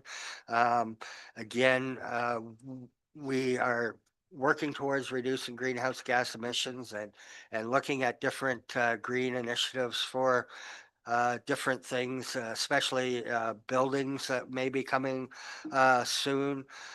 We'll be definitely looking at those type of initiatives to bring forward to work with climate change, and all departments in our discussions and in our leadership meetings and that are looking at different ways or where any areas that they can bring forward to address climate actions.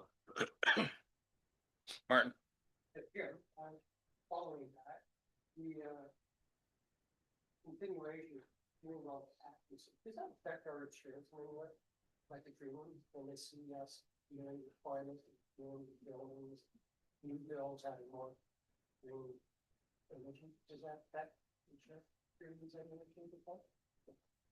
Not that I'm aware of, really. But again, we did have that study through the CRIS program last year that gave us an outline of how to build for a climate resiliency here in Southgate. So we will be looking to use that plan going forward with any new builds as far as facilities. But no, I don't believe it has any ties to our insurance at this point in time. Again, election 2026 is coming here sooner than, it's gonna creep up on us pretty quick here. So again, towards the end of the year, working with a new council elect and going into vision strategies and working on those relationships as well as mentoring and guiding a council as we move forward. So that definitely is on the radar. It also is noted too, the clerks I know are working, and it was discussed at the CAO meeting that there'll be a 2-day council elect training that the county will be providing across the county for that type of training, as well as our own in-house. So. And then working towards conceptual design for a new council administration building in the future, trying to put those ideas down and get them moving forward. So now it's the circling back part to the CSP. And with that, we have the second attachment, or the attachment, I guess it was.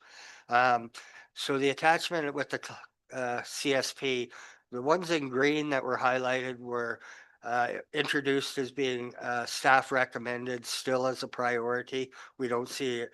Doesn't mean any of the others aren't any less. Some are completed, but it was just meaning that we really want to keep striving towards, and even if we are completed with some of them, they're still at our forefront. The far right side of the column, the red boxes, we still wanted some council guidance on some of those priorities and goals that were looked at. And one of them was a recreation master plan, and a discussion with council. Do you want to proceed with consultant based? I think we had an estimate of 80,000 to do this type of work, or just stay status quo with our recreation action plan that our facility manager has been working on and keeps annually up to date. And if so, we stay with the current plan, maybe schedule an open house for some time in Q2 or somewhere there to get buy-in and feedback about recreation. So that is one that we're asking again for direction on, to see if go consultant way or keep it in-house. Any thoughts? Barb? I honestly believe that Kevin has a good handle on what's happening in recreation, and he keeps abreast of what's happening in neighboring and municipalities and beyond. I would opt to keep it in-house, but also include that public consultation. I think, and he consistently updates the recreation master plan over the years, tweaks it here, what's becoming more popular, where should we be focusing. I mean, in the absence of a recreation committee now, I don't see why we need to spend $100,000 on or more when we can look at our neighbors who've spent that and rely on Kevin's expertise. Any other thoughts? Martin? No, I was going to say the same thing, and especially when he's going to be hiring another person, so he can spend more time even on that if he wants to. So keep it in-house. Yeah, I agree. Yep. Is that, Barb, go ahead. And I just might add that one or two neighboring municipalities have spent a significant amount on a recreation master plan with significant consultation, and they are unable to implement the recreation master plan recommendations for lack of public acceptance. So. Joan? Thank you, Mr. Mayor. Yeah, I do echo that. I do agree to keep it in-house for now, keep it where it's at. I mean, if we had the new facilities and stuff and we're gonna need to get more information, then we could have gone and paid that money, but I think for now we should keep it as it is. Thank you. Thank you, Joan. Any other thoughts? Does that help, Jim? Yep, perfect. Excellent. So I now like- the I next like one's, perfect. now the next one's fire master plan. Same idea. Do you want to spend the consultant money or do you want the chief to develop something? He said he could work towards this. He feels he has enough information, as Deputy Mayor alluded to. There's examples right around us. So we believe as staff that we can bring this forward.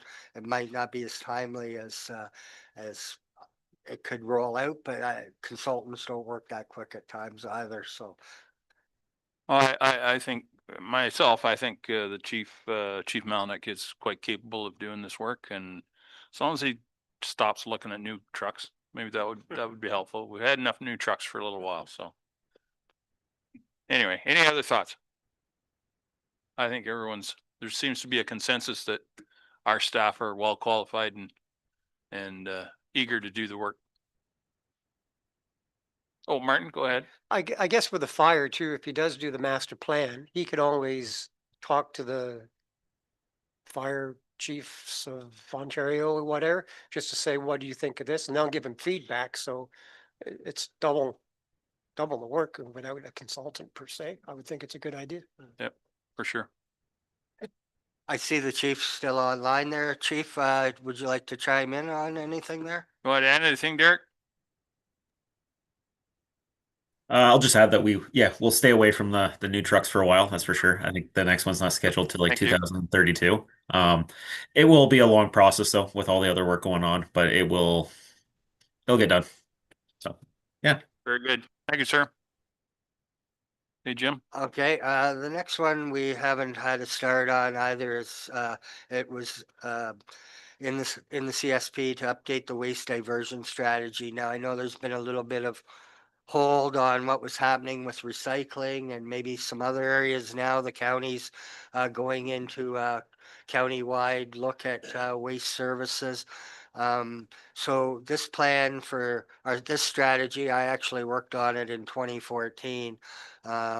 So it is a little bit outdated for sure, a lot outdated probably, but is this something you want staff to spend time on now or wait and see the conclusions of the county finding at this point in time? I know we do a lot of work, but it will take a bit of staff time for sure to move through that document as well. So if we could get some guidance there, it would be appreciated. Well, my own thoughts would be that the county, it's not universal support to dive into waste management at a county level, but there is some interest to see where that might go. So I would think my own thought would be to wait until we get a clear direction of what is the county gonna do, and then we can kind of pick up the pieces from there, I would suggest. But anybody else have any thoughts? I mean, even the province is rapidly coming towards a crisis, another crisis or bigger crisis. Given what's going on internationally, if the Americans close the border, current waste landfill space in Ontario would fill pretty rapidly, and there'd be a lot of demand for landfill space. And I don't want to say it too loudly, but we have a lot of landfill capacity for ourselves. I'd hate to see that get chewed up with whatever. So, Martin? Yeah, Jim, you said you had something started in 2014 and now a lot of that's outdated.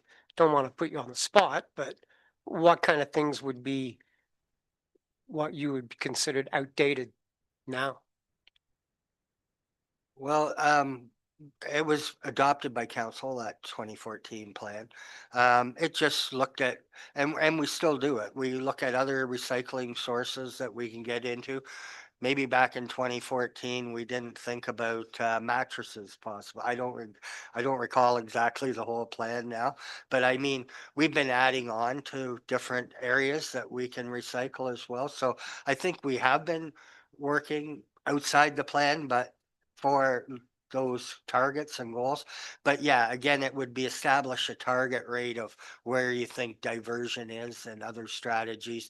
Again, we've had the compost program for 20 some years, so we've been miles ahead of a lot of others. So again, I don't, without really going back in and looking at the document, I don't know how much is totally needed and required, but No, I was just curious because as you said, we have been proactive more than other places. So yeah, thank you. Okay. Jason. No, I just piggyback on what you said. We've seemed to be ahead of the curve always in that field, so why? Yeah, we might as well wait and see what happens. Yeah. okay, great, thank you. And then the next one, 12C, was about managing municipal and public assets to align with the Grey County Climate Action Plan. Again, we kind of been ongoing with that. We haven't created our own climate action plan. Again, you know, we look at initiatives, we have them, but we do not have a document telling us to do that. So again, is that something council would like to see, or are we okay with the energy management plan and the initiatives that we bring forward and tackle as we can? Any thoughts? Martin. Well, Jim, if the county has one already, and if we have our own, wouldn't that be kind of redundant? Because we'd have to be following theirs anyway, wouldn't we? And wouldn't they be following a provincial guideline? So like, well, somewhat. I did have Shanique starting to work on this, and she has a draft document that's, I don't know, it seems like it's this big, but it's probably, you know, 80 pages or something. It's quite thick, and it's a lot of work. A lot of it is in that, just in the resourcing of it. Some of it's not applicable to us, so you know there's a lot of weeding to do with it. But I think personally, if we continue the path we've been using and piggybacking on what Gray does as well, and even Gray has had some discussions about narrowing the scope of green initiatives as a part of the climate action plan. So I think we can still work on this achievable as we are doing, but just wanted council guidance again on that plan. Barb. Thank you. I think this goes back also to our recreation manager, who in designing the new stormwater management pathways and our trail system and the little spaces where people can sit, and naturalizing the plantings and using natural maple leaf trees when replacing trees, and our geothermal library, and we were Southgate, again, you know, ahead of the curve with our waste diversion and composting. Southgate was also the first municipality to complete light conversion to LED, if I'm not mistaken. I think we do a great job of looking at green energy opportunities.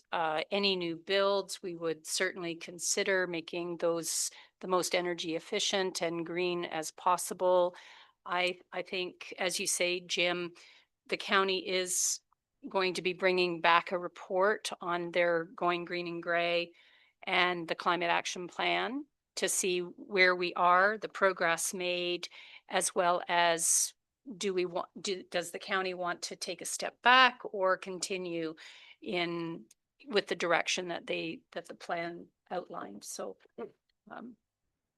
I don't think we need to have our own plan, spend a lot of time and money creating our own plan when we're doing quite fine the way we are.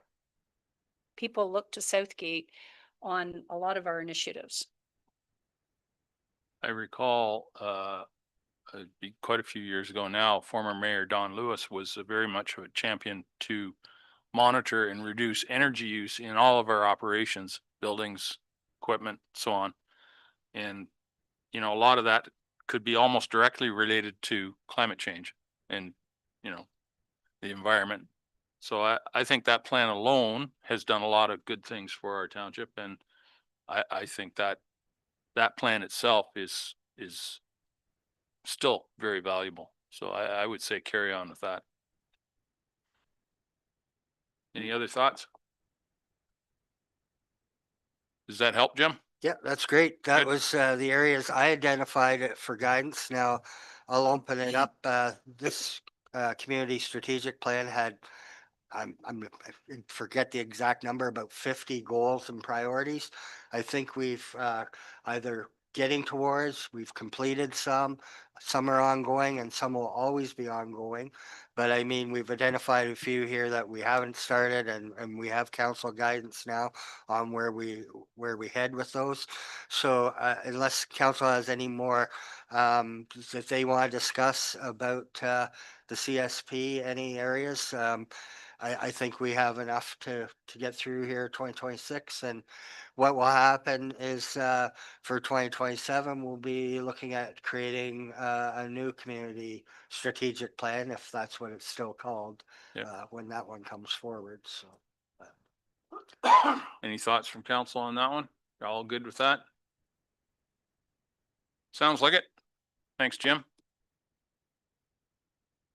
Do I need did I have a mover and seconder to receive that? Yes, we have not voted though, correct? It's been a while. All right, I'll call the question. All those in favor? That is carried. Thank you, Jim. Jim has another report here to describe all the good things that went on this past year, 2025. Someone care to move that, please? Jim, and Barb will second. Jim. Yeah, great year, eh? 2025 was the 25th anniversary of amalgamation. We had some very good events attended to. Brenna looked to handle and stick handled a bunch of that. So thank you, Brenna. I think it was well received through the community for our anniversary. So that was a great highlight. Again, I'm not going to necessarily go through these line by line unless council wants to, but I thought it was important to have a look. I've changed how this was done by me last year, and then subsequently looked at some others. But we brought into this fold here the training and commitment that we do throughout the township. We invest a lot in training, and I think it pays off. But I just want to bring it to everyone's attention that, you know, it's an important, critical piece of our staff development. So I just wanted to bring that to more of a higher level of where we're at. So.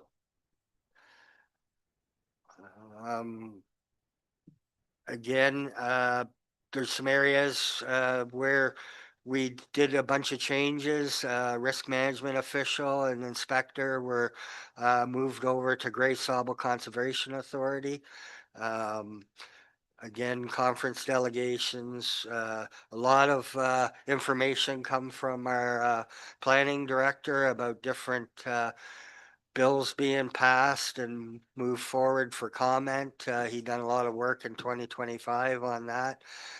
One of the big things, again, this is not just my accomplishments, these are the team's accomplishments.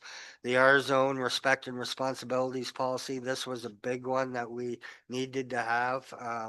We've heard from other organizations as well about municipalities about having this in place. So I think that was a big win. We talked about having the opportunity to participate in the Canadian Urban Institute Climate Ready Infrastructure Service document that was provided for guidance for what we talked about, climate change and the builds. Again, this was $35,000. That didn't cost the township anything other than a bit of time to get it the application in and work with the with the consultants, so that was good.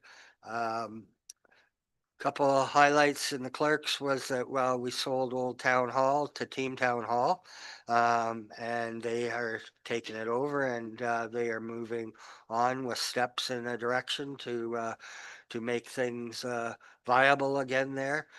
A big one for us was 1.5 million to the sale of the pit farm, and still retaining that gravel operational ownership for 40 years or so. So that was a big win for the township. The clerks brought in the new procedural bylaw, and council training was provided. One of theirs, they found a really big highlight was the marriage modernization portal. And at any point in time, if council has any questions, we can talk to the department heads are here if there's any comments or any more they want to find out. But these again are great things that we got done in 2025. We had a successful accessibility desk audit.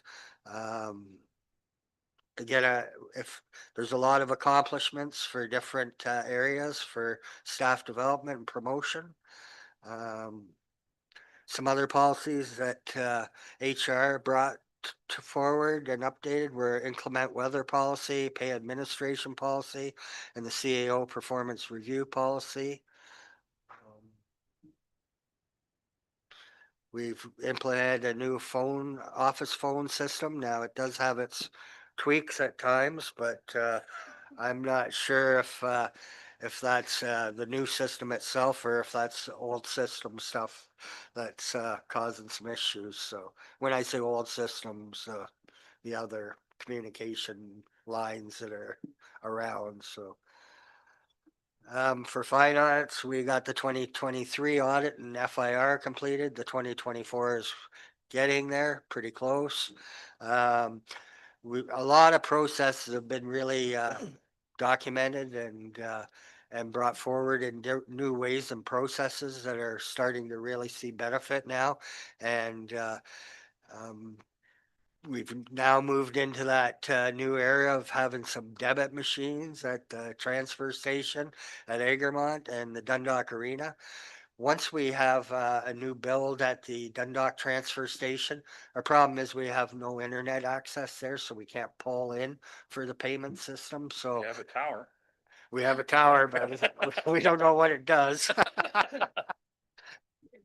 So again, I think those are great things. It takes a bit of staff training, but again, they're not handling cash or having to deal with invoicing and stuff. So really good. So we received 10,000 from the Hydro One ice storm recovery funding. See, I have a typo there. The 2026 financial forecasting survey, we had some great results there with 90 respondents. Now that doesn't sound like a whole lot in the whole scheme of the township, but when we only had 20 or less commenting in other years, that's huge, it seems. So 2026 will be the mayor's budget implementation, so we've brought that forward. Again, lots of work being done on tile drain loans and grants. The tax collection policy was updated and the charitable donation policy was updated. Again, mentioned about the asset management plan. We were able to secure the Infrastructure Ontario loan and switch that debenture over from CIBC. Actually, they talked to me down at Roma too. I'll talk to you, Taylor, about that. That's all good, but they recognized who we were. So great that we got. And I don't know, maybe it's part of the ministry delegations, but we did delegate for both these grants at the conferences, and we got 2.1 million in housing enabling for the Osprey Street road reconstruction, and we got 3.4 through the HEWSF fund for the wastewater upgrade. So again, those helped the township out in big ways. Council pledged 250,000 to the new Mount Forest swimming pool. And one that's kind of really surprising, Finance gave me the stat here just a week or so ago. We finally seen some revenue because for a couple years when we put the EV chargers in, we had that as a free, and we never got to a point of having the process put in place, but we did initiate in October. And from October to December, I thought, well, maybe we'll make $50 or something like that. We got $666. So, people are using them and they're there. So that's a good news story, I think, too. Zoning, a lot of stuff about additional residential units. They've had different open houses. Site alteration permit for Glenelg Phase 2 was issued. Again, working with different processes with OPAs, reporting on the MZOs, the downtown action plan, revitalization. They were working with Brenna on that as well here and there. I guess I'm jumping a bit, but again, one of their stats too, 2025 was their third busiest year since 21. So again, our planning department's busy, very busy. So again, we talked about the rail crossings here, but and then economic development, again, kudos to Brenna because she did a lot of work on the 25th year anniversary stuff. The downtown revitalization strategy, she got that forward and approved through council. Numerous CIPs. Again, the communities in bloom, we got 4 of them, so that's pretty good. Coffee with the mayor, it was held on the week I was hunting, but it sounded like it was a great success and turnout, and sounded like the majority of council was there too, so that was good. And another thing, we haven't seen the fruits of it yet, but captured the whole steam parade on video, so it'll be interesting to see that. Building department, 256 permits issued. They had 1,900 inspections. 73 of those permits were for agriculture. So, it's not just about houses we're getting permits on. That's a pretty big number, really, 73 for ag buildings. Sorry to interrupt, Jim, but I saw a statistic not that long ago that in our region, Southgate had the second highest increase in farm property assessments. I don't know how big the region was, but it took in a lot of areas, and I was just, MPAC information. I thought, wow. Yeah, that's and we were in the top 10 for another area there too. Yeah. So Once again, Southgate's at the top of the pile, or second anyway. well, we're the top of the hill for sure. True enough. All water runs downhill. Total building assessment value for 2025 was 45,800,000. That's a lot of money. Again, different staff developments. Bylaw, we had 150 complaints, 135 were closed out. Some are still in the process. And again, a big thing that was 2025 was doing a K9 bylaw update and the contracted services agreement and moving forward with K9. Library, again, they have a strong program. They're well received. The stats are there that they had 28,000 items circulated. They've had 17,000 visitors and 355 new card holders. Lots of programs. They had 135 hours of volunteer hours. They hosted many other programs that brought in and involved different areas like Lofty the Magician, Story Time with baby chicks, Halloween Day, Black Author Showcase, Asian Heritage Month. So they are always constantly doing something there, and a very busy place. So.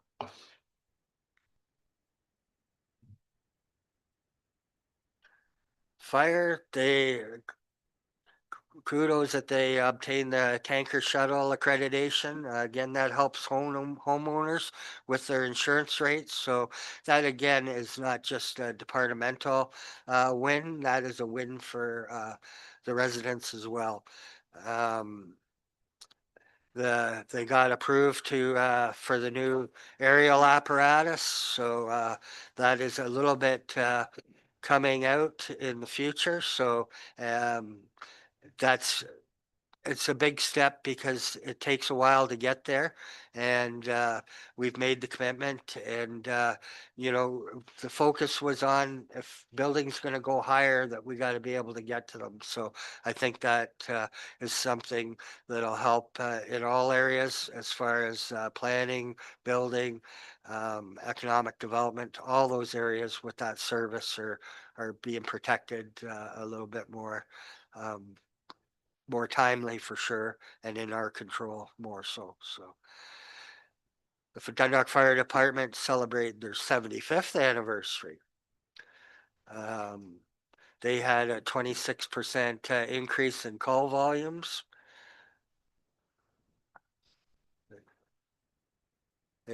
Some new agreements. They received an Enbridge grant for 96 smoke and carbon monoxide detectors, and my understanding is they're being distributed here this spring. And they have another agreement again that we went through with council for a technical rescue with Hanover. So Public Works, March 29th, we had that ice storm. It took us weeks to clean up. We went up and above and beyond, I believe, to provide assistance with the public in dealing with their own messes and catastrophes as far as tree damage. So we managed that with doing our other winter operations at the same time. So it didn't look pretty for a while, but we got through it. Again, some big projects. Side Road 49 was paved from 04 to grade 9. Ida Street from Hanbury. 26 had a piece of it paved, as well as some culvert replacements. Double surface treatment on a few roads, some microsurfacing. Victoria Street got its final lift of asphalt. We drilled a new monitoring well at Egremont landfill site. Again, tying back to climate action and our energy management plans. Overhead garage doors with the light through ones makes a big difference for lighting in them shops. Like, it's unbelievable. At both Hopeville and Egremont transfer station, the garage there. We received a new tandem plow that we ordered in 2023. So it takes a couple years, but I think delivery dates are getting better now. The road management study was completed. We entered into a service agreement for collection of recycling with Waste Management. We're the only ones I'm aware of in the township, we're told, or in the province, I'm told, that does that service. And we heard a lot about that at Roma as well, about the dissatisfaction of service. I can't say that, not for Southgate, but I mean provincially. So I'm thinking our residents are well served again with that. So Corey mentioned earlier about the 100% rating on our 2025 MEC inspection for drinking water system. We successfully got recertified through the external audit for the drinking water quality management system. Again, operator renewals and that, this has to be ongoing. All these classes take 40 hours of training annually to be able to get your license renewed. So again, big commitments from both the operators themselves and through the township in endorsing this. So recreation, pool lessons were again, very well received, 30% above, other years. Holstein, Drumore, Lozani, and Pat Dale's also got some, fiber mulch, added to their playground areas. The Dundalk Community, Center accessible seating was constructed. Swinton Park had some entrance windows replaced. We got some new park space at Flato that's been now taken over by the township and working towards some of those other areas in the development. So that's one of the reasons we require more staff on a level of bringing on these parks and being able to maintain them.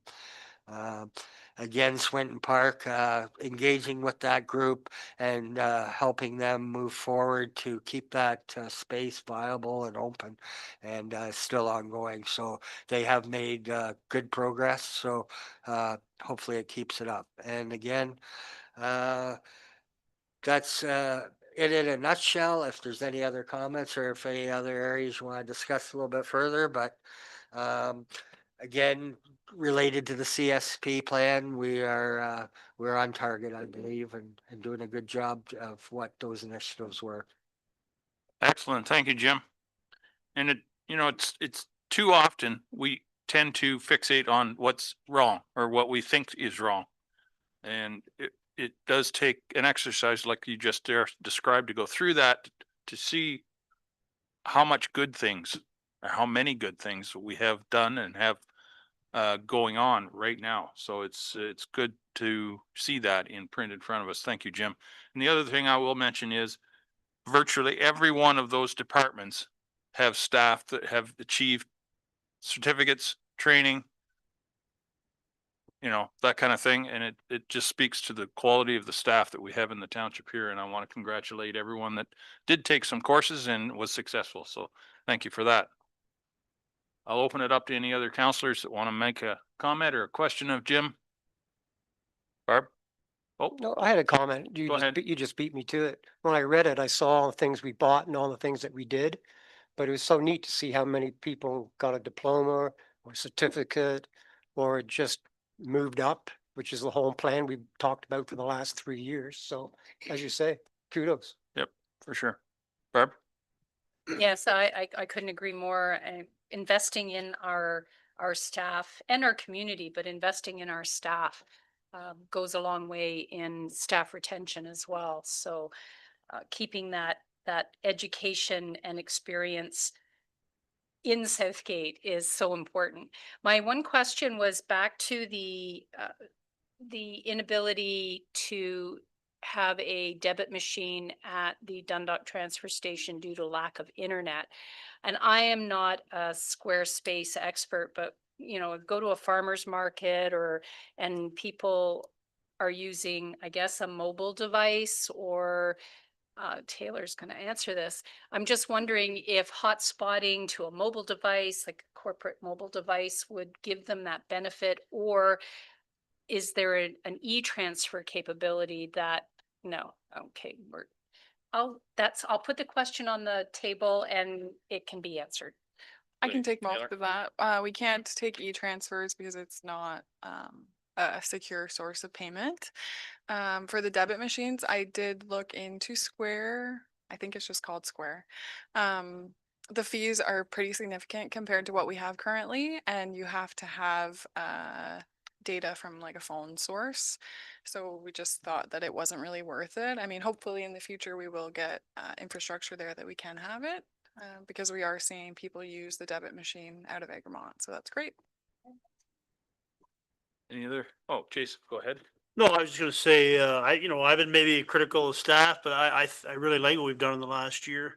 Everybody seems to have stepped up. You always have comments from the public, but I think everybody's doing a great job. So just wanted to add that. Excellent. Thank you, Jason. All right. So I'll call the question to receive Jim's report. All those in favor? That is carried. Again, thank you, Jim. Moving on to notice of motion. We have a notice of motion here from Deputy Mayor DeBreen. I will not read it.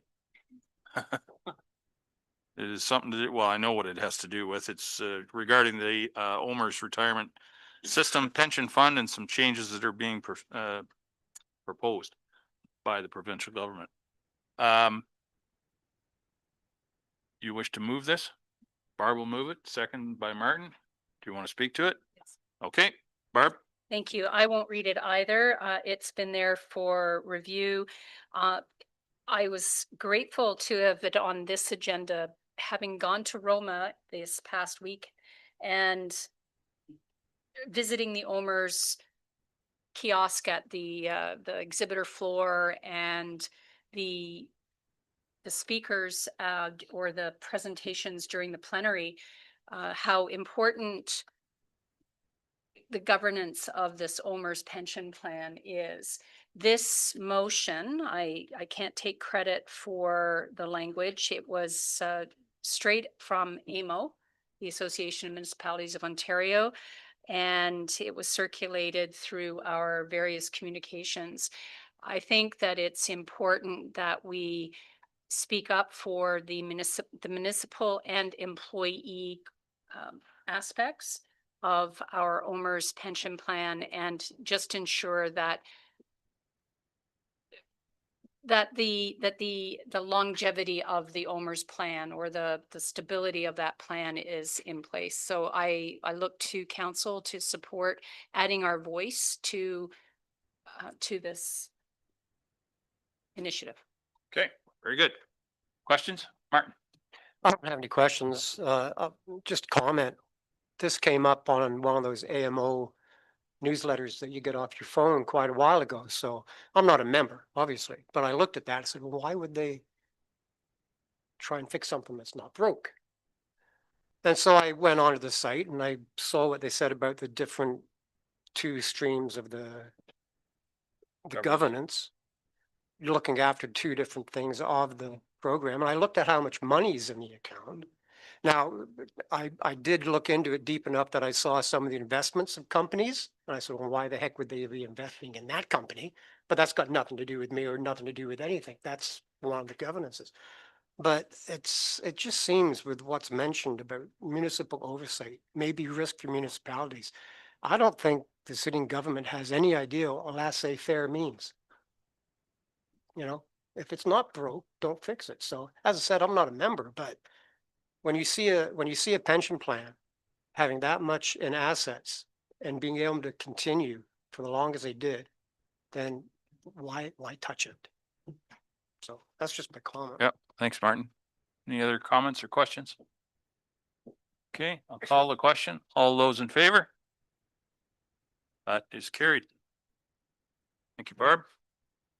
Consent agenda, there are a multitude of items there for consideration. Does anybody require any of those to be removed for further discussion or direction? Barb? I'd like to pull 11.5, the Raise the Ladder fundraiser. Sure. Thank you.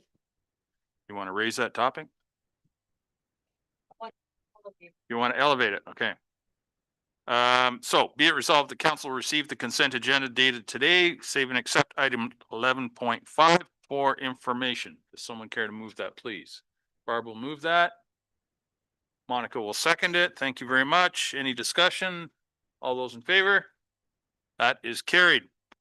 Okay, let's discuss 11.5, the Raise the Ladder fundraiser. Barb, do you want to move to receive or which? I would like to just move to receive, and hopefully we can ask the fire chief to speak further about it. Absolutely, but I'll need a seconder first.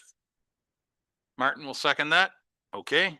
Do you want to go directly to the chief, or do you have?